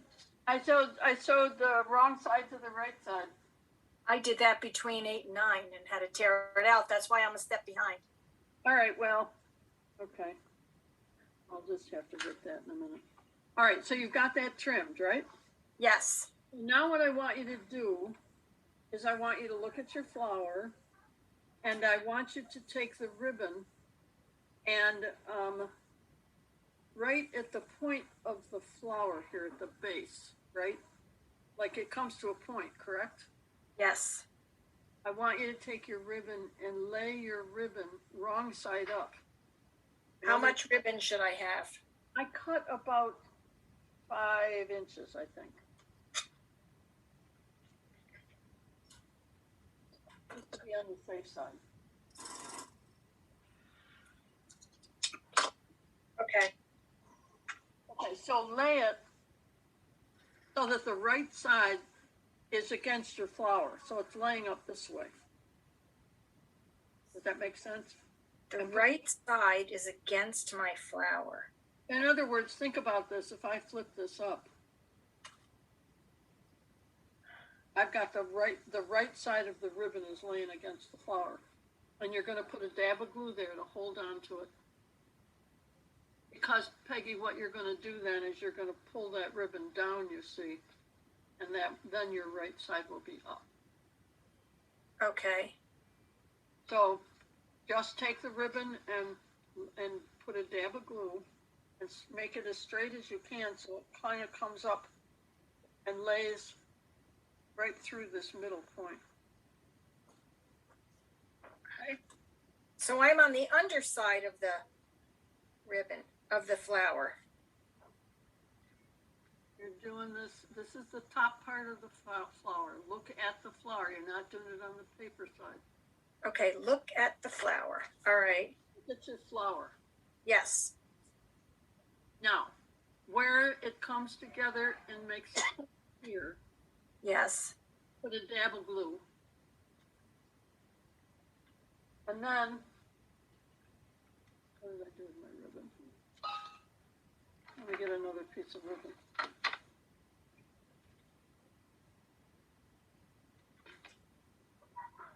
Okay, pretend this ribbon isn't on here yet. Okay. What you're going to do is you're going to lay that at that point. Put some Oh, okay. and you're going to stretch it up here like so. So the wrong side is up. All right. Now, with it like that, flip it over. That glue should be holding it in place. And then put your foundation piece, your white piece underneath and line it up the raw edges and then sew it. And when So should the bottom of my ribbon just be touching the bottom of my flower or overlapping it?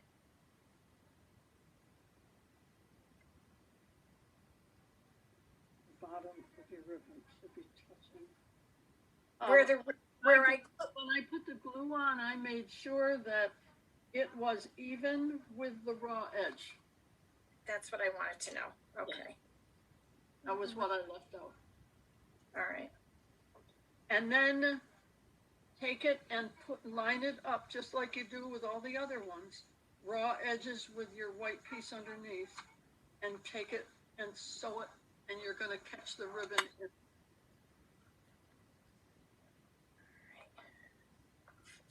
While you do that, I've got to rip this other piece. I'm a professional ripper. I'm an unsewer, not a ripper. I'm an unsewer.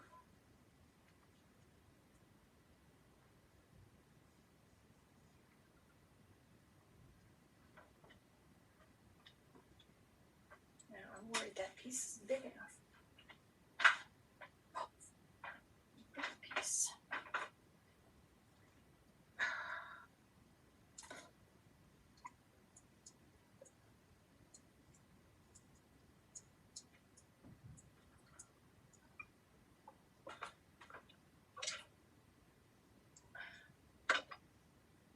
See, I sew things on wrong too. When you do paper piecing, you really have to be focused on what you're doing. There we go. And sometimes you're not.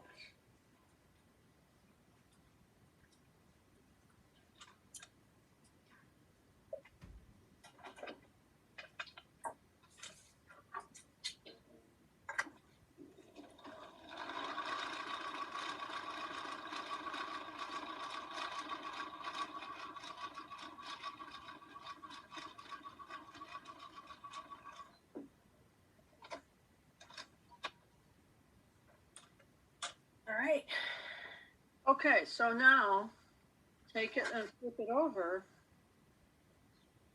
and pull your number 10 piece down and see your ribbon should be there. Correct? Yep. Yes.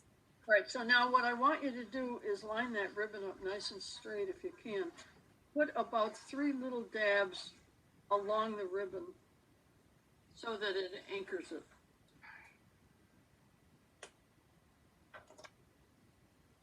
And then you're going to flip everything over, make sure it's laying right, and fold back the line for number 11 and trim that to 1/4 of an inch.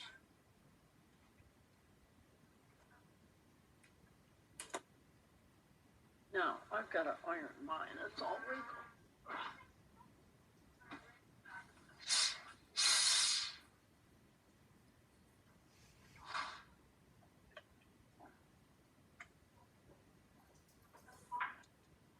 Ugh.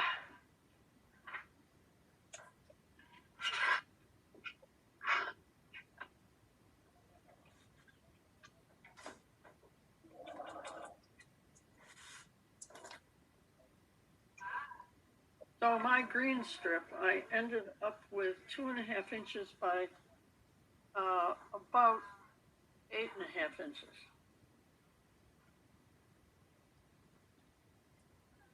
And that seems to be working. So after you trim that the way you trim everything else, you're going to take that long green piece and line up your raw edges and stitch it on.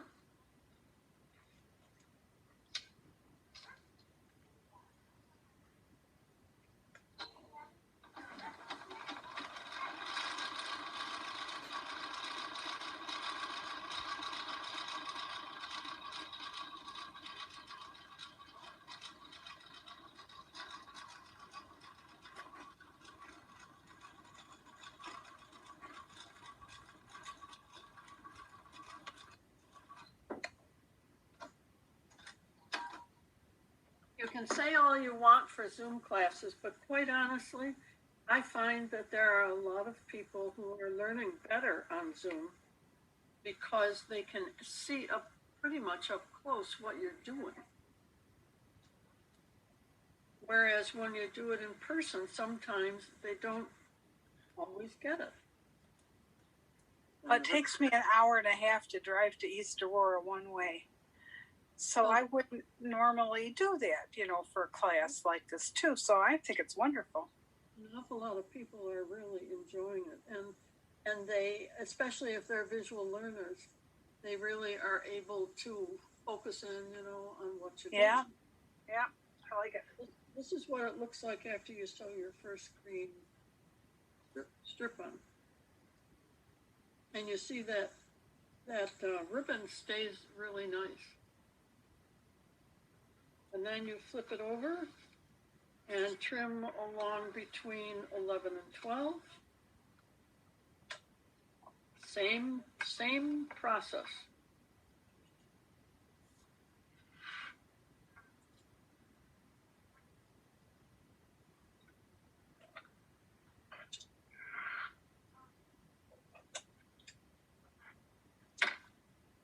And now I've got to line it up with background piece.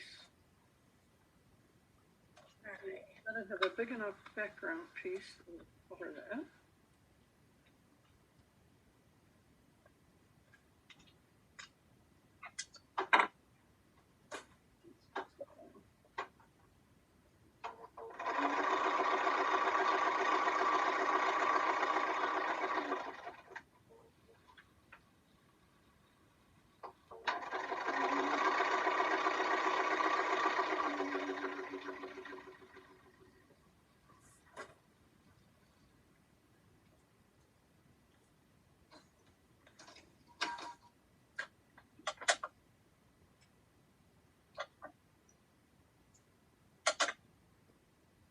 I think these little tulips are cute.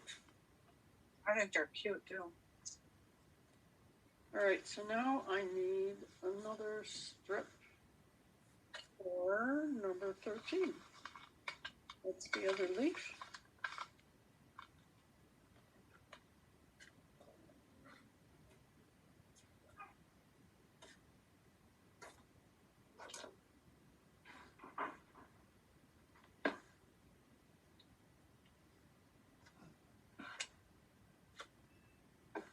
But before I put it on, I have to remember to trim it.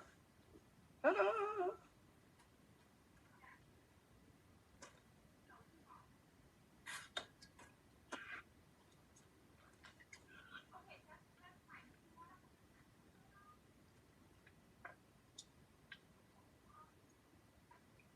When I get done with paper beading class, I have fabric all over the place. I've gotten so when I do it at home, I bring a bowl down, a big bowl that might be a salad bowl or something, and I just as I cut, I dump everything in that bowl, and then I can just empty the bowl at the end of the time that I'm done, and it works.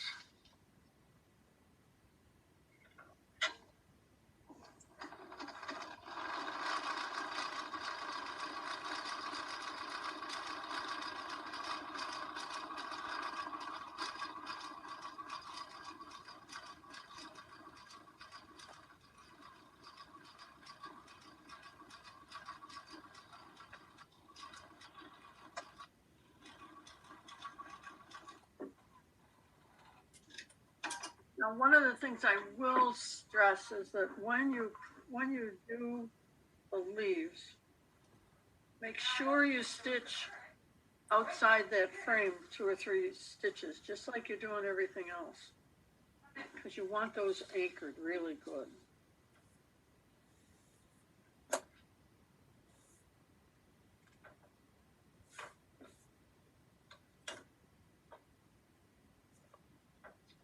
And then, number 14, trim it.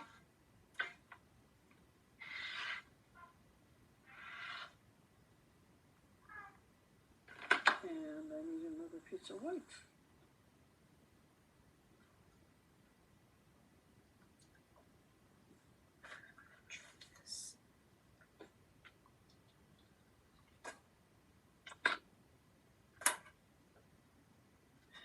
Now, if any of you finish and want to do a second one, I would suggest you try it and see if you can get 1 and 2 correct on your own.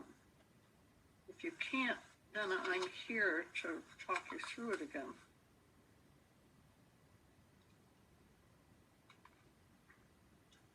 But then you can make more than 1 tulip. Eileen, when we trim it, how do we trim the whole thing around the edges? Just 1 second. Let me stitch my seam here and I'll answer that question.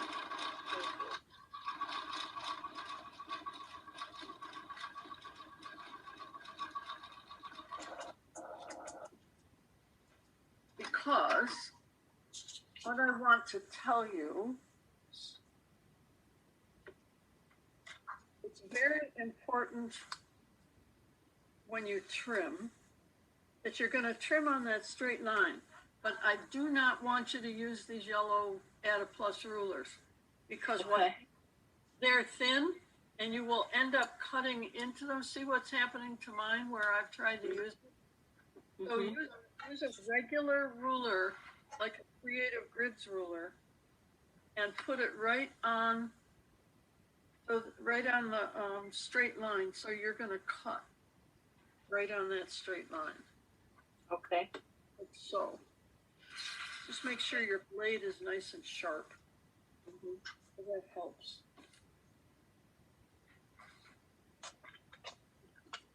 Be very careful. Make sure everything is open.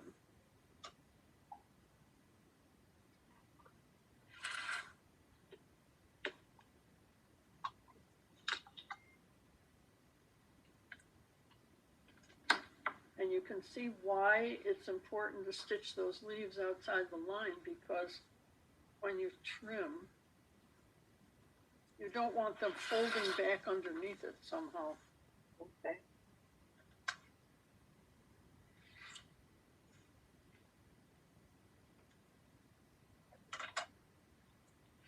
And then when you have it trimmed, oh, you know what? I just made a mistake. Did you all trim them? Yeah. No, I'm behind again. That's a good thing. Because now we've got this wonderful little flower, but we just trimmed off the 1/4 of an inch. Oh. Uh-oh. I guess what I would say is, this is your sample, Yeah. but write a note on the back that says to trim it with a 1/4 of an inch all the way around.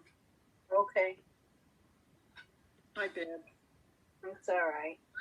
I was focused on the ruler rather than the actual cutting. In other words, you see here, that was why I drew for me a 1/4 of an inch all the way around the outside, so that when you trim it, you want to line your ruler up so that the dotted line on your Creative Grids ruler lines up with the solid line, and then you're going to trim on the dashed line. Okay. Well, I need the practice anyway. Yeah, well, so do I, obviously. But you know, this, you can take this, ladies, and you could put it into a little greeting card. Mm-hmm. And you can do greeting cards. Cut out. I do. Or you can take it and put it in a little frame. I saw a little pot holder too. You could do that. And what you would do next then is rip all the paper off the back. Oh, that's the fun part. Yes, but because you stitched with a 1.0, you know, it'll come right off. Yeah. Not hard. It just rips right off. So, Peggy, don't trim yours. Frame. All right, well, I just sewed my number 11 between 10 and 11, 5, 9, and 10 and 11. Right. That's the green fabric. Okay, did you put the green on already? The green is on. So now you're going to fold it back and trim, and then you're going to fold and do the So- line between 11 and 12. There's like a lot of fabric to trim. Is that That's all right. that's Just if they're normal? really large pieces, save them, and then you can do another flower if you want. Well, I'll need it for the other leaf. I think. Yeah. As long as you've got enough there, you're good.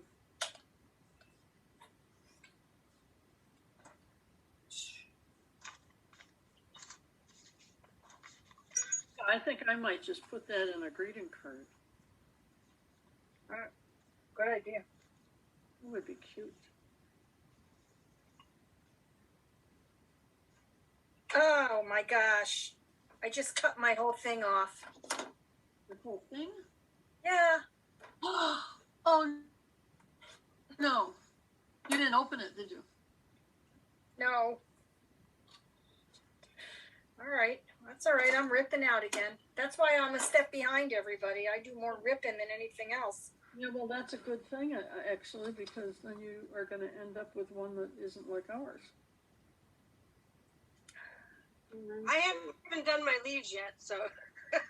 Well, good. Then now you know that as far as trimming, you want to make sure you leave a 1/4 of an inch all the way around the solid frame. Sorry about that, Mary. No problem. It's okay. At least I got my other one started correctly. Did you get it? Yeah. Good. See? It's coming. Well, I'm trying to work on the other one that I started too and see if I can get that one done.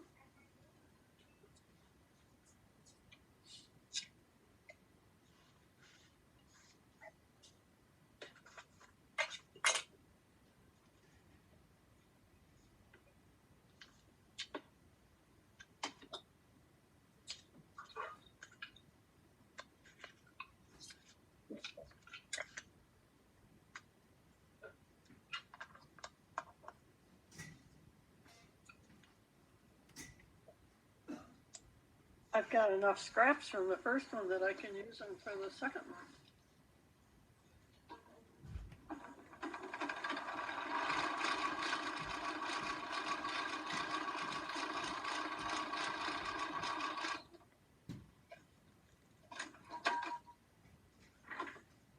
Gee, have you heard anything yet, Mary?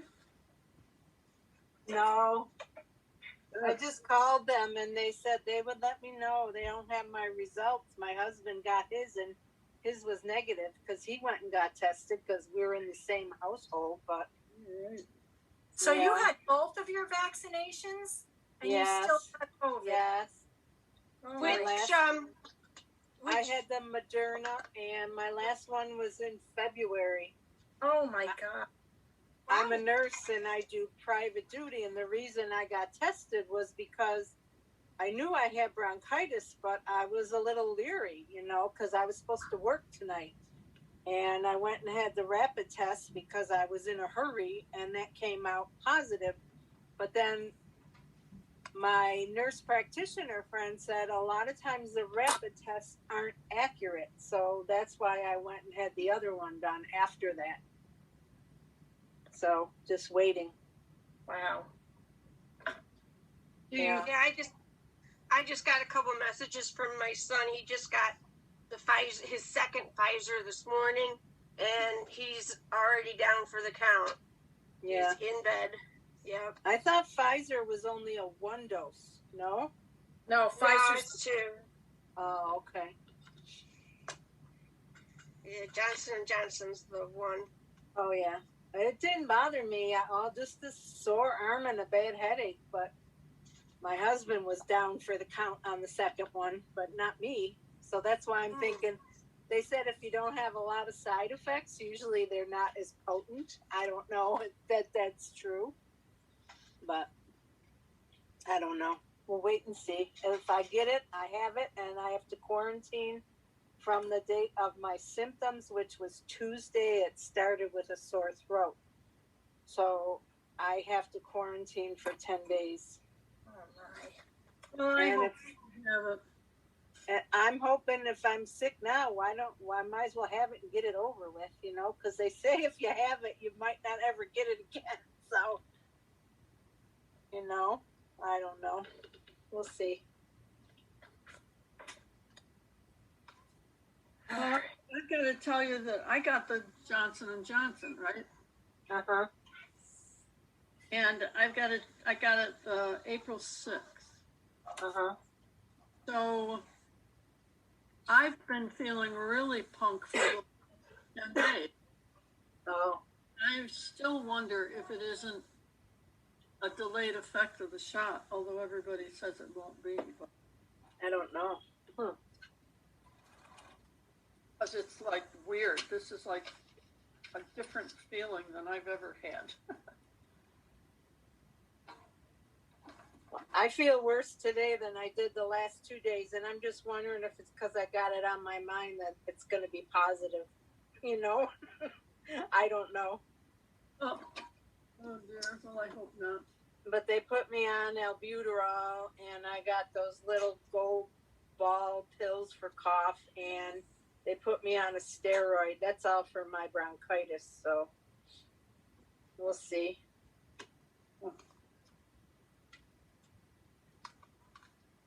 I don't think people get as sick with it if they were vaccinated, they say, and you heal better, quicker, and hopefully not really bad like it was last year when everyone was passing away and everything. I've heard that. Yeah.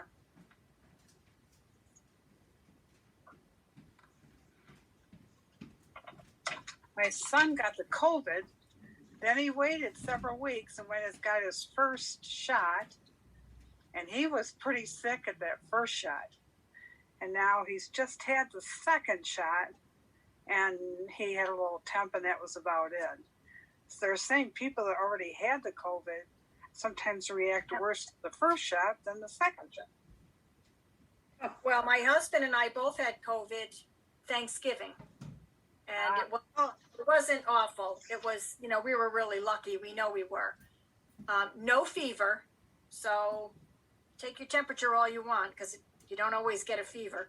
No, I had no fever and no loss of taste or smell.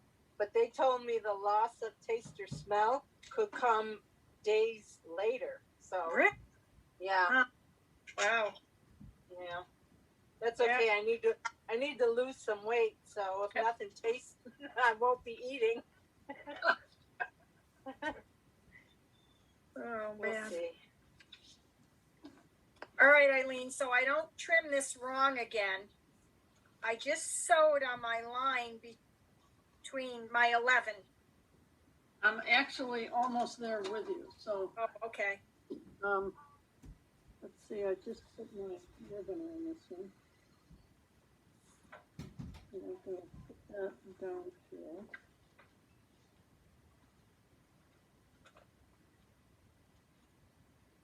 Sometimes this glue doesn't want to hang on.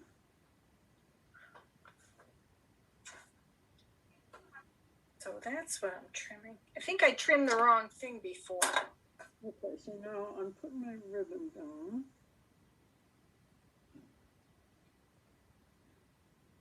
And see, I used a pretty big piece for number 10 because I wanted to make sure it was right. So now I'm going to do number 11. So I'm folding the line for number 11.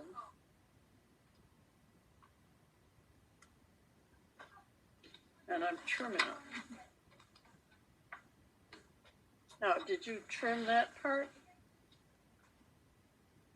You trimmed- folded the line between 10 and 11 or between 11 and 12? I folded the line between 10 and 11. Okay, I did that already. Okay, so now I take my green fabric. And I gotta measure that.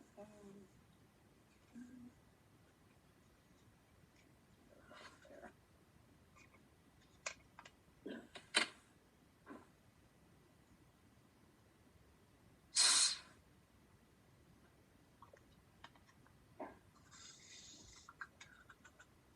So there's my green fabric. Now I'm gonna line this up.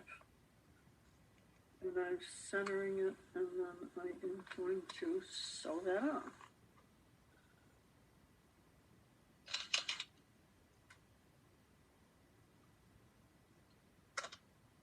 So do you need to re-sew that? I did. Oh, you did already, okay.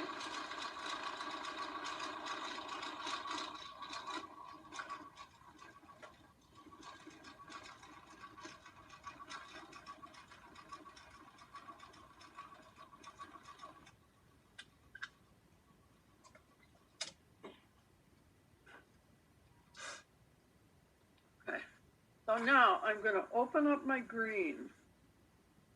Make sure it's open. And then I'm gonna flip it over and fold my paper back between 11 and 12. And that's what you trim. And so now I'm gonna trim that off, yes. Yeah. See, what I did was I trimmed what I had just sewn. Oh, but you didn't trim off your paper. No. Okay. Okay, yes, so you take that green off. And so now I've got to take a piece of white for the foundation. I mean, for the background. And I'm going to put that on the corner.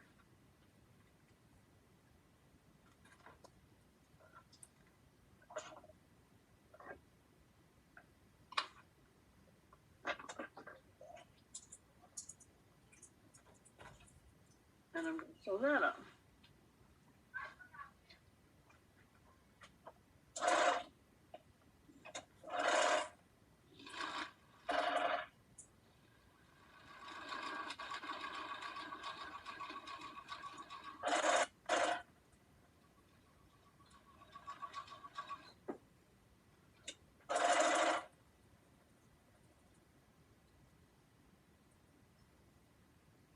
Oh, and you know what I did?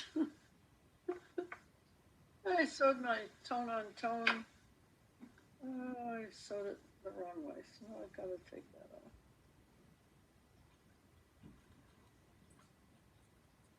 And resew it. That's the only problem with tone on tone whites. Sometimes you have to hold it up to the light to figure out which is the right side and which is the wrong side. Sewing at night is awful. Yeah, right.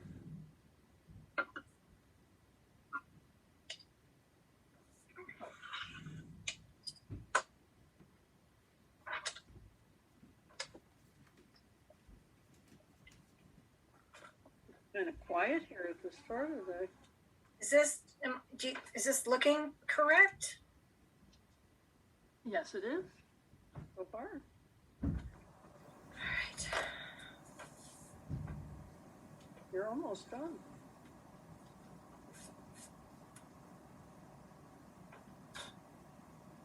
So Mary Koza, is that your name? Or you're Mary Shinners? Mary Shinners. Okay, I got the wrong Mary. Sorry. Okay. No problem.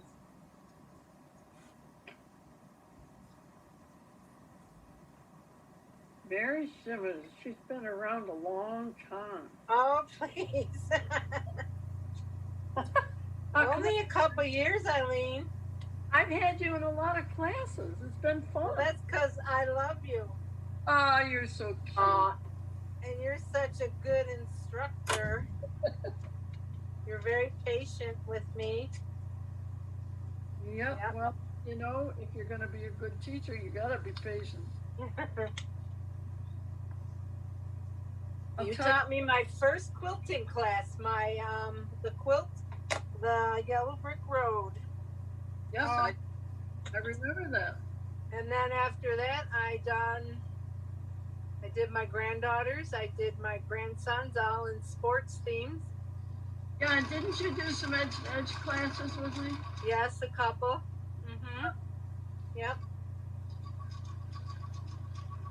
And we've done some table runner classes. Oh, many, yes. Yep. Yep. That I need to get into is a edge to edge. Oh, yeah. That's the best.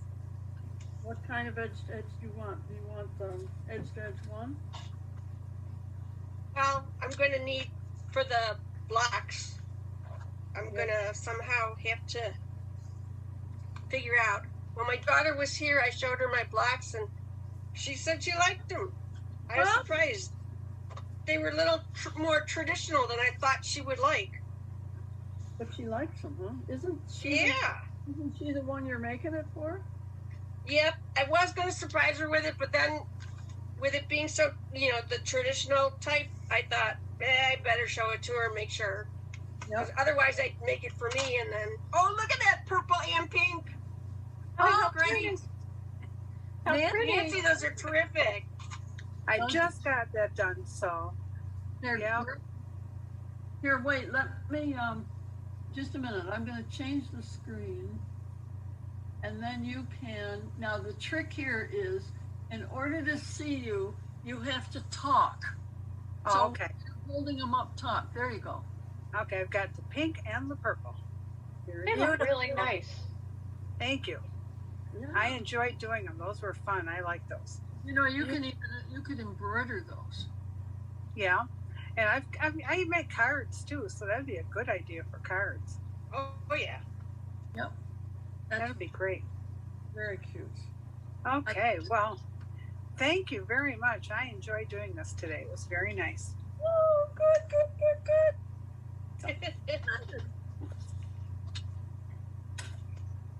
We'll have to put them up on behind the scenes so they can see what we did. Oh, I want to show you this, ladies. I'm going to be doing, and this is just making 2 blocks. This is another one from that Little Gems book. Oh. And it's called Serenity. I don't know if can you see it now? I'm talking. Is it going to come up here? There. Yes, yeah. And what I did was I used that fabric that is, wait a minute, that is kind of an ombre fabric, with the little flowers in it. Yeah, that's cute. So I made it all with like a half a yard of fabric, and then I had a scrap at home that I used for the middle part. But these are all just little squares that are very basic. And I got to put a binding on it. See, right now it's got the and I've got to rip all the paper off. So when I get that done, then I'll bind it. It's only a 12-inch square. So That's not the one we did before, is it? No, this is a different one. Okay. This Very pretty. Serenity. Oh. That came out nice with the ombre fabric. Yeah, it did, didn't it? Yeah. I thought maybe I would try that and see if it worked. Well, I'm going to let you go and have a nice weekend, everybody. All right, nice to meet you. too. Nice to meet you. Thank you very much. I appreciated it. Good, Bye. good. Yep. See you another time. Yep. Okay. Hope so. Thanks. Bye. Thank- Bye.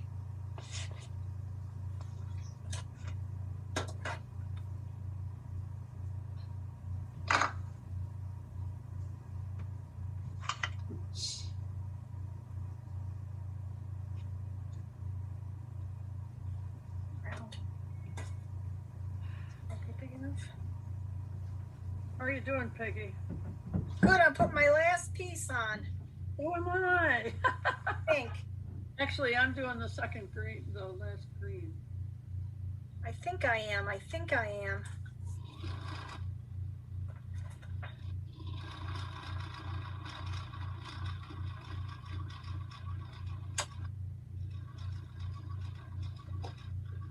Is the edge the Amelia Scott thingy or not? That you're doing like in a week or so? The edge to edge that I'm doing in a week is edge to edge one, I believe. Okay, what is that? It's doing all the basics. Okay, Going through it from step one. okay. Well, I need that one. You said you having trouble with your cutter. What was the issue with your cutter? It would be because I had the wrong plug. I had the computer plug. Compare why wouldn't plug in. Oh, well, no wonder it wouldn't work. Right. I tell you, it's one of those days. I'm glad you figured that out. Yeah, really. Too many electronics in the house, you know.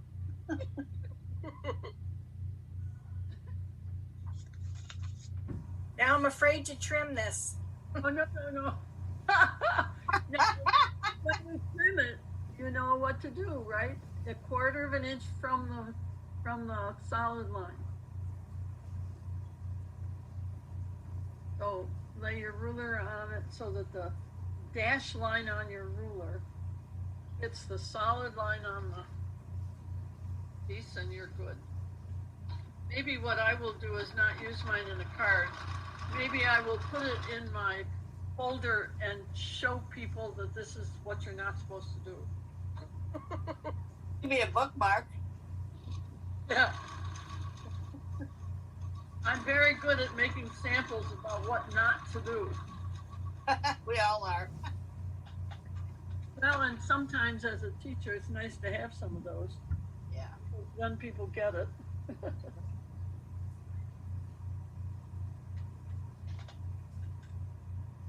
Okay, I'm trimming mine too. I've never done it before. Nobody would know that it's wrong. No, but if you want to sew a border to it, or you want to sew, a couple of them together, Yeah, it'll be too small. yeah, it would be way too small. And then if you make in the pattern there, you've got how to put the wall hanging together if you want to do that. Otherwise, you can create your own design, make your own table runner or whatever.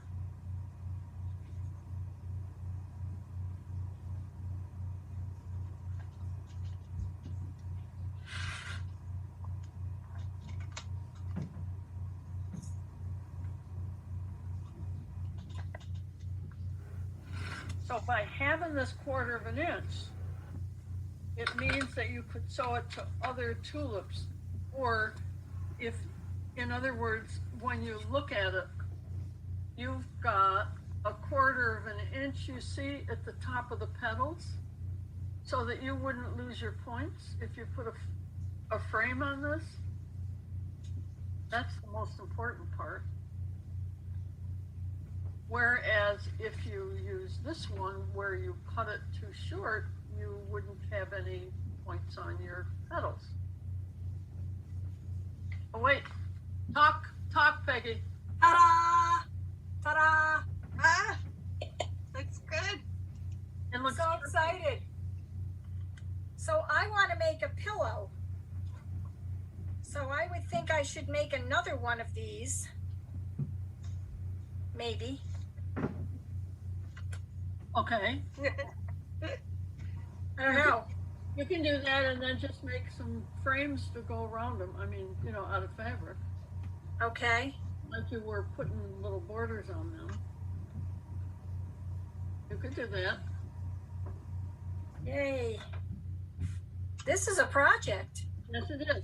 Now, I would also say to you, Peggy, make sure that when you trim it, that it's just a quarter of an inch. Do you know what I mean? Yeah, it was. Is it? Okay. Well, maybe not. Let me look. It looks bigger than that. And It looks too big. all together, you want them to go together nicely and easily. Okay. Oh, I see. All right. Yep. I just have to trim it a little bit. Because if it's too big, or if it's not even all the way around, there you go. Yeah, that looks good. Okay. Thank you. This is mine. Talk. Be nice. Yeah, I turned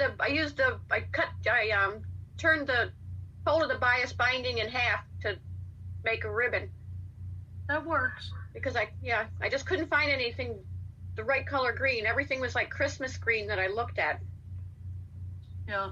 and I wanted it a little bit more olive green. I'll tell you what I've got some boxes of ribbons like we used to use when we did scrapbooking. Oh, that's a great idea.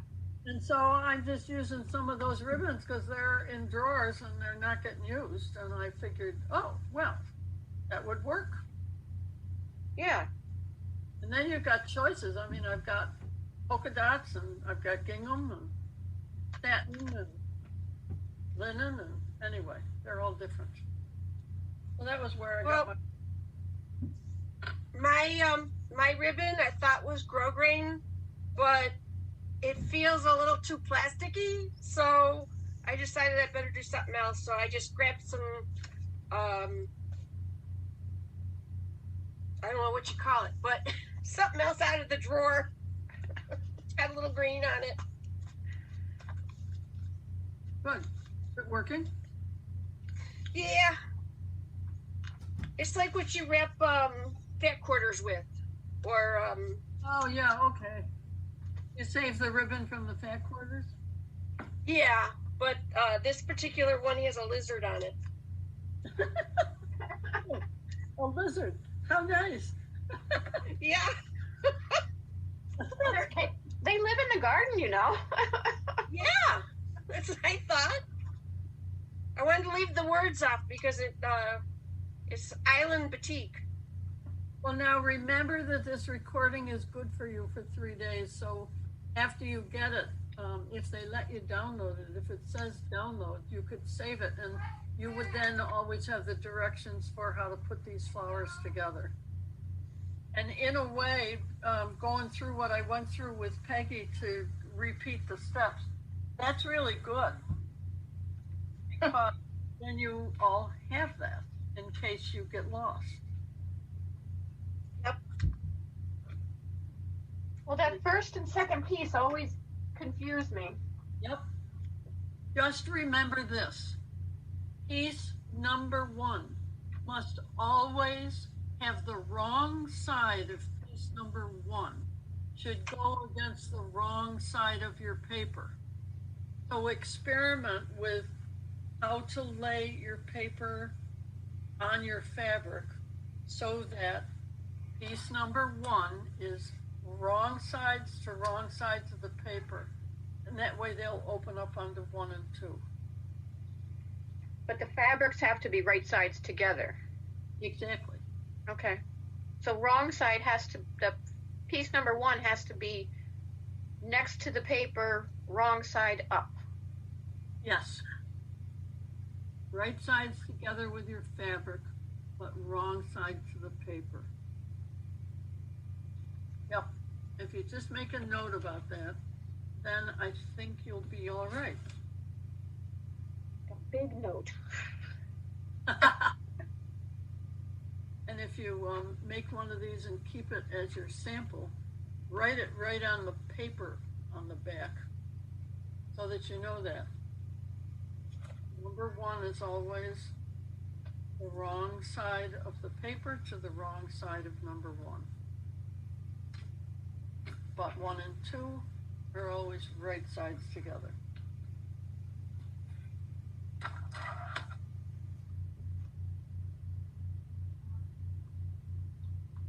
So you think you can make another one on your own? Oh yeah. I'll try. Good, good. This is really cute, but I think I would also like to blow it up and see if and make it bigger. Well, Yeah. You can make it bigger. Make some different sizes. Yep. You could make a whole garden. Oh, garden. You could have red and yellow and purple, just like in the spring. Well, I don't get tulips here because we have rabbits. Really? Yeah. We have rabbits, but they don't ever bother the tulips. I'll tell you what eats my tulips is the deer. The deer. Yep. The deer Yes, like the deer. They Yep. eat my hosta too. Oh, We started putting Irish Spring soap by them, and it seems to work. Somebody else told me they tried it; it didn't work. So I don't know, but maybe because I'm right in West Seneca. But we get deer just come right down the street. yeah, I know. Yeah, we had the rabbits ate my tulips and crocus. Well, crocuses and tulips. So I don't even try them anymore. I have trouble when I plant bulbs because the squirrels like to dig up the bulbs. Oh, yeah. I'll tell you what works pretty well for me, and that is I have planted last year a couple of lilies, not daylilies, but the kind of lilies that, oh dear, they look different. They got a lot of leaves. Anyway, the deer, the rabbits, nobody has bothered them, and they are coming back. Oh wow! I am so excited. They're going to be big, and they've multiplied.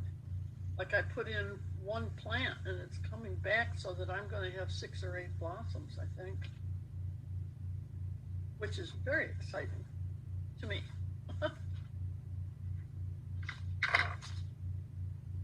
We put in one rose of Sharon a couple of years ago, and we probably have 7 or 8 rose of Sharon bushes now. They will take over. Be very careful. Yeah, and we Take have. them out and give them to your friends. I have done that, but they also are. We bought a white bush, one white bush, and one of our neighbors across the street and further down had a purple one. Now I have white one, purple one, a white with a purple center, a lighter purple. I have all different colors, and we only put one white one in the ground.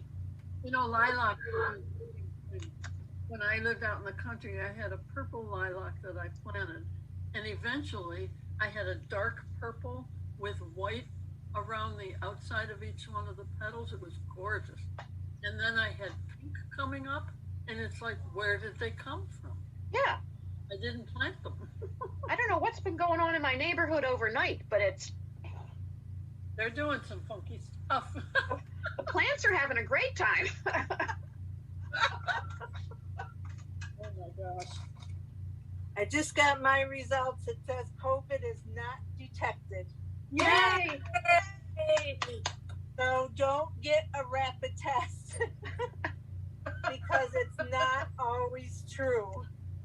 Well, you see, I think that there's a really, really bad cold going around because Diane Hooners had it too. Mm-hmm. She tested negative, but she was coughing and spitting and sputtering and Yeah, well, that's what I'm doing right now. yeah. But the rapid test said I had it. So it's like you pay $65 because the insurance won't pay for it. And now they gave me a false positive, you know? Yeah. Got me all worked up for a day. So yeah, this says not detected, so I'm fine. I can go to work, but I'm not working tonight because I'm too sick. You may have more like a fluish thing. Yeah, yeah, Well, I'm sorry. Well- That's not fun. I know. Well, now I can concentrate better, but I'm working on my second one, and it's coming out. Oh, Yeah, pretty. Hmm. very pretty. Very pretty. Nice. And I won't cut it too short the next time. This is my first one, and you know what? I am going to put that on a card I think because I I would. think it's cute. Yeah. Or what else I was thinking was maybe a 3x5 frame. Couldn't you Stick it in there. applique that? Couldn't you applique that on another piece of fabric? Probably. Yeah. Yeah. I think you could. Yeah. As long as maybe you put some heat and bond or something on the back, Uh-huh. so, and then do a blanket stitch or something around the outside. That sounds like an idea too. Yeah. So that it doesn't fray, you know. Right. Yeah. You could put it on an apron, an Mhm. apron pocket, or the front of an apron up on the chest, you know. Right. Okay. Yeah, you Good have to idea. use it. It's too cute not to use. I know. I think you could put it on a towel. I think you could put it on a towel, like a That's tea a good idea. A Oh, tea yeah. towel. Mhm. I think you could. Gee, maybe I'll do that with mine. And then I'll be We're able. getting all these ideas. Well, you're very kind to make light of the fact that the teacher told you to cut it the wrong way. Hey, I told you I needed practice anyway, so I'll tell you the thing I've been battling here this whole last week has been vertigo. Have you ever had it? oh no, but I hear it's Oh. horrible. And the Yes. Horrible. thing is that I'm feeling much better, but Good. it makes your thinking a little bit. Mhm. I don't want to say foggy. Right. It's almost like your brain doesn't feel like it wants to work the right way. Right. I'm not at all surprised that I told you to cut it wrong. When do you have your surgery, Eileen? Pretty soon? A couple weeks? No, not till June 15th. Oh, okay. Yeah, I put a thing out on Facebook to tell everybody that Nebula and AccuQuilt have been moved up to the 11th so that I can do it. Oh, okay. Oh. Instead of noting the date, they all sent me goodwill messages, and I didn't. I was just trying to explain that was why we were changing the date. Well, I have to Okay, put so- myself on mute because I have to call my boss and tell her that I don't have COVID. So, Yeah, okay. but I'm staying on for now until the class is almost over, right? Yeah, believe it or not, about 20 minutes. Okay, I'm gonna mute myself. Okay. She's muting. You know, that would be a nice thing to be able to do, would be to mute ourselves. Or others. Have a button we could push when somebody's talking too much. There have been times when I have wanted to do that. But it would not be a nice thing to do.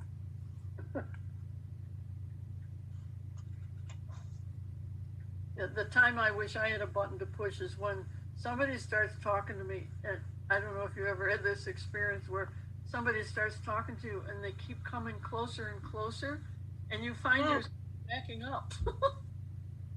Close talkers. They're Yeah. close. That was a couple. Hey. Close talkers. I used to work for a manager. He had 5 guys under him, and one of them would do that all the time, and it just Oh, you just want to cringe. I call that getting in your space. Yeah. Yes. Get in my space. Well, there, on that one that I cut too short, I ripped off the papers in the back. But when you do that, it's much more, it's softer, you know, and has a little body.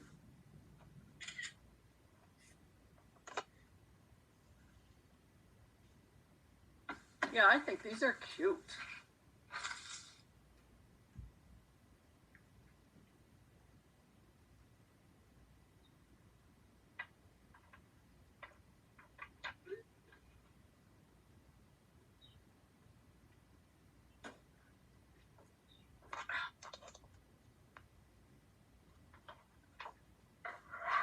What do you do, Peggy?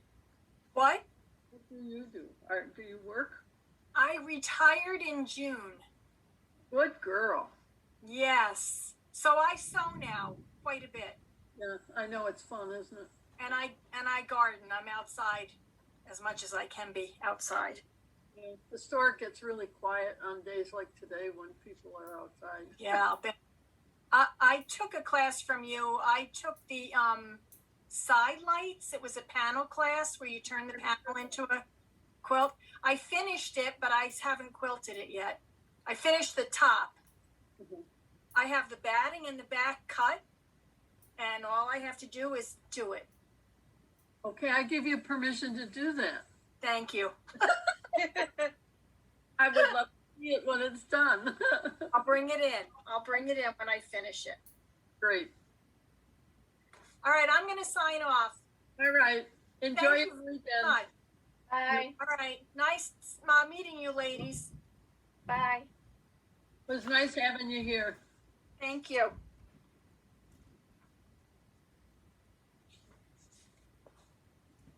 I'm glad we had success.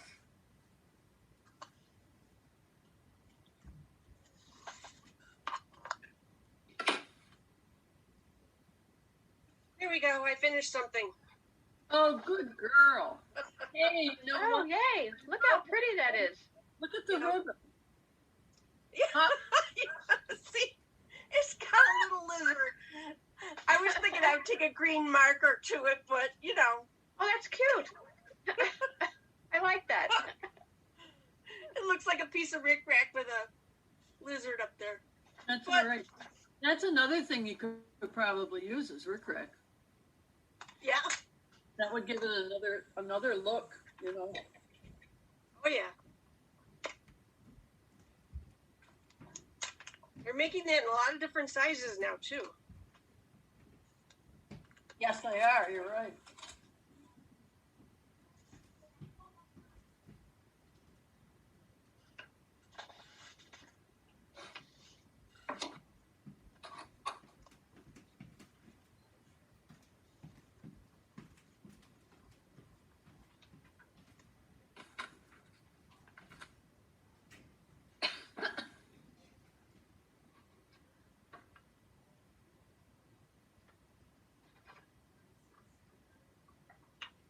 So how is it now that all your family is gone?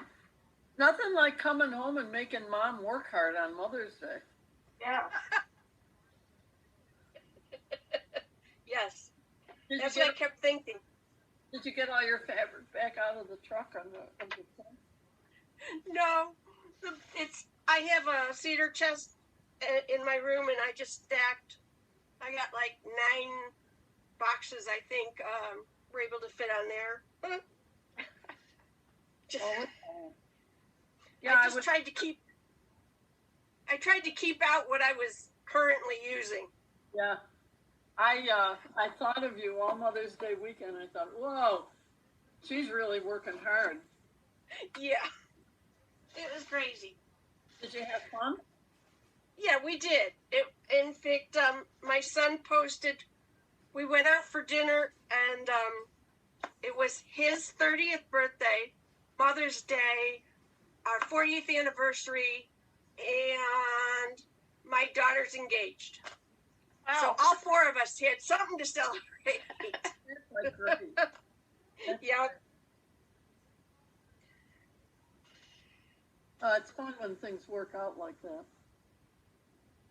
That's it's amazing. And my son said that it was the first time in quite a few years, maybe he said 12, but I don't think it's been that long, where all 4 of us we're were in the same place at the same time. It's really hard, isn't it, when people's schedules are such that they can't get together so often. Yeah. I know that's the way it is in our family too.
Eileen, Yeah.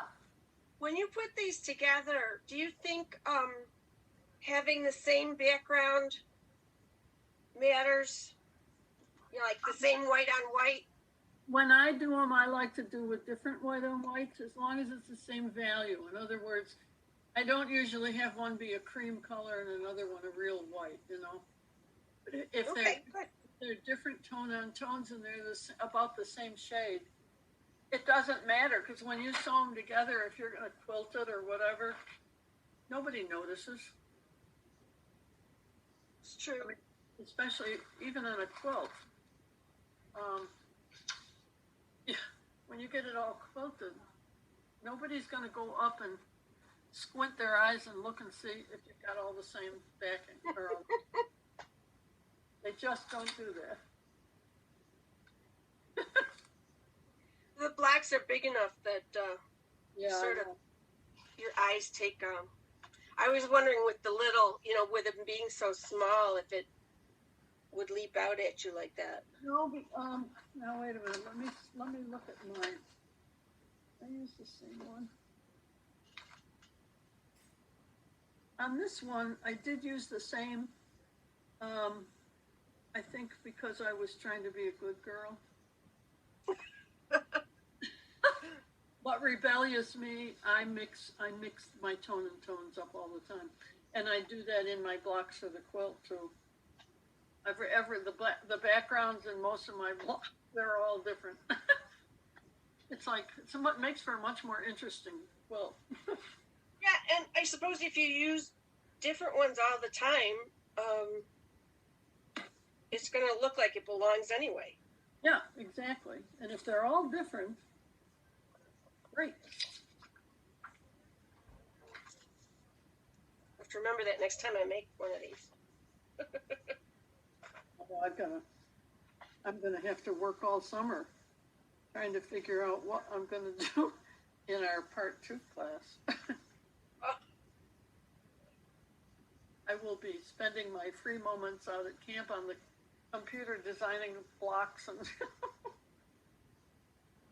yeah, it'll be fun. And you got to research them though. Well, I did that all last summer in order to be ready for class. You know, I kept researching things and it really came in handy. The thing that's really hard is to find names for blocks because there are an awful lot of them that have about 6 or 8 or 10 different names depending on who worked with the block. Yep. Are you gonna basically use the same blocks for that we used this past year for the new class? A lot of them will be the same. I probably will change up some of them because it'll make it more interesting for me. I think about that. going to keep looking for blocks across the summer. So, but I'm going to use it, my patterns and everything, kind of as a skeleton for, that I can hang the meat on, so to speak. Right. Yeah.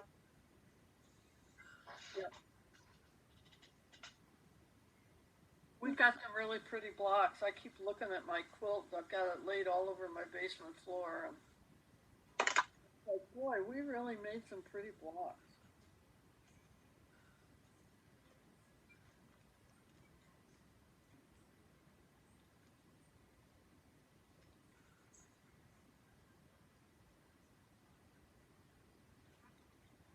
Mine are coming together better now that I'm using a different machine. I don't know why or how, but the other machine kind of was pulling everything to the left.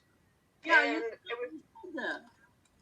yeah, it was like I was fighting the machine all the time. Whereas Did you now have Jim look now at I it? feel pardon? Did you have Jim look at it? I don't know. I've had it in twice since it's been. I kind of thought it was normal because I really haven't done a lot of sewing on this one. I was always doing embroidery until we started in September. Or I was doing pieces that didn't really matter about the 1/4 inch. So when I started doing 2.5 inch pieces, you really could see the difference. And the fighting against the machine, it was like, oh, do I have to do this again? So now I actually have everything spread out, and I really kind of feel like doing it again. Oh, good. I've got to get your USB stick ready for you. Oh, I figured I take got your time. I wasn't feeling great, like I said, for the past couple of weeks, so it was like an effort to think. Oh, you probably saw that and said, oh, are you kidding me? No. Well, it took you a while to get it to me, so I decided you weren't in a hurry. Right, exactly. And especially with things packed up right now, I can't get to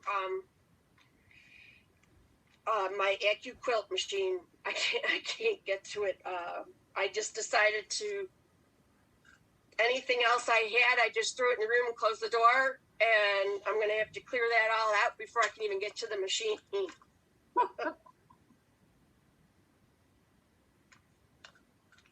I figured my daughter's boyfriend should know now what kind of family he's marrying into. Well, across the summer, if you have any trouble with any of those blocks, you can just let me know, and we'll have to figure out how to connect. But most of them are pretty self-explanatory. Yeah. I might have to put extra borders around some here and there, That's all right. But I've never sewn what somebody else gave me to sew. I kind of always made my own size. Oh, I see. And then just repeated it over and over for whatever I was making. So this is really the first time I've done anything according to a formula, I guess you could say. Well, the interesting thing is, if you can get them to be about the same size, it makes putting your quilt together easier. Yeah.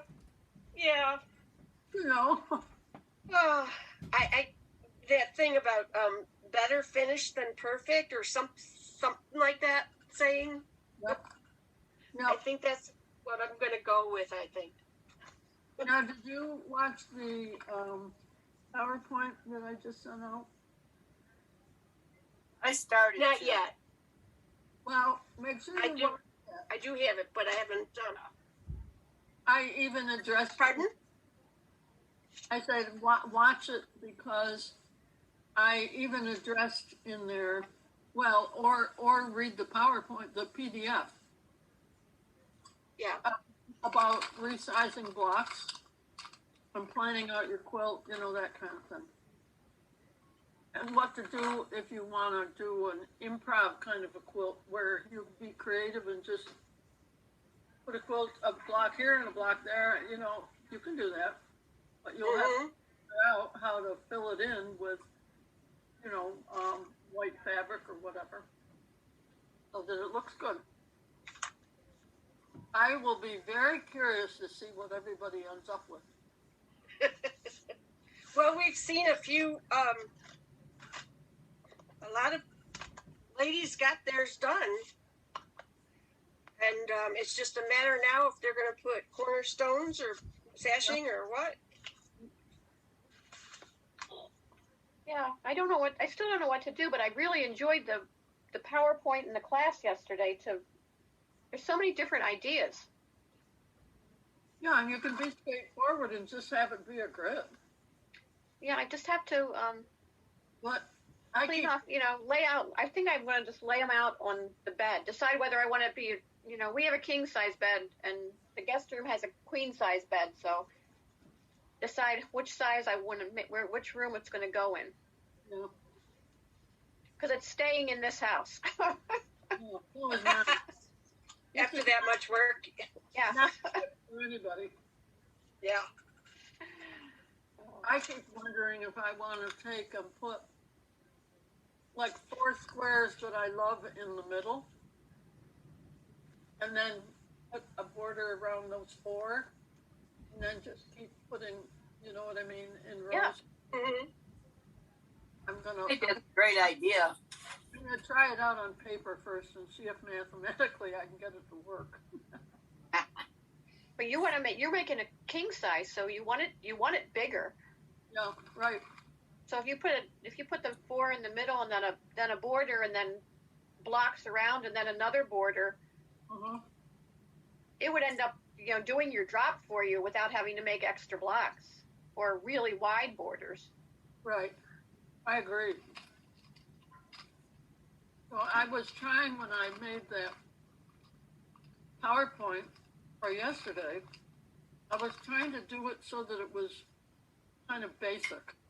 You know what I mean? Because we've got some people in the class that they don't want to fuss around. They just want to sew the things together. Perfectly all right. But when you begin your brain thinking about it, when you play a little bit on paper and then get your calculator out, just add things up to see what it adds up to in order to get what you want.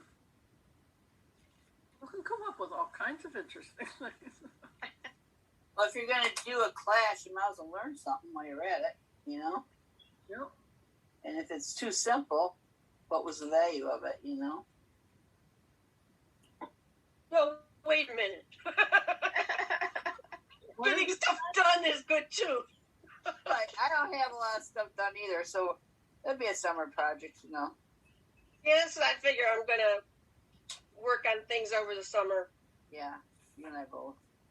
We really only lost one person, and I've got to get in touch with her again. Remember in the very beginning, she was with us, Sandy Michael, I think is her name. She's a COVID nurse. Oh. And I would guess that she just got sucked right up into all of that and didn't have time. Yeah. Maybe she'll come back. Well, I don't know. We'll see. I got to get a hold of her. And I kept reaching out to her all winter, but she started out making bright red and black blocks. Do you remember them? Way No, back. but it sounds like a good color combination. And she Just was, like- she was so excited to get in the class, and then when I didn't see her very often, I thought, oh dear. I bet she's on the front lines and probably is. Yeah. Yeah, she probably is just burned out. Yeah. Talk about the front lines, Sue Lear. Sue Lear, I do not know how you keep up with what you're doing. Well, I do. I told I've come to the conclusion that as my people pass, I'm not replacing them. You know, it's just, Well, hallelujah. yeah, it's. You need to have a life or you're going to be passing before they are. I know, and I just want to spend, you know, what my time doing what I want to do. I've gotten to that point in my life, you know, so Yep. it's like my whole morning, like until at least 10 or 11 o'clock, is consumed with them, you know. And I get up early. I'm up at 6:30 every morning, you know, and sometimes before. It gets chaotic, you know. Well, and then your husband is kind of a challenge too, isn't he? Right, yeah. And some days are real challenging, you know. Yeah. He just doesn't. Some days he has his good days and his bad days, like they do, you know. And some days it's like, oh Lord, you know. Yeah. And it's harder to deal with him than it is them, actually, you know, because I just, you know, I have a hard time remembering that. I can't expect him to be like he used to be, you know. Yep. And, so it gets frustrating. And, I wish there was a way you could get somebody to come in and help you. I know, that would be awesome, you know.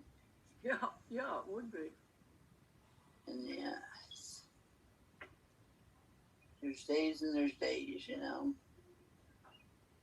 His sister used to help out quite a bit, you know. She'd come and stay, and I'd pay her to stay so we could go away and stuff. But she passed from cancer this past winter, so yeah, it's been like, it's, you know, since 2012, I've lost 3 of my handicapped people.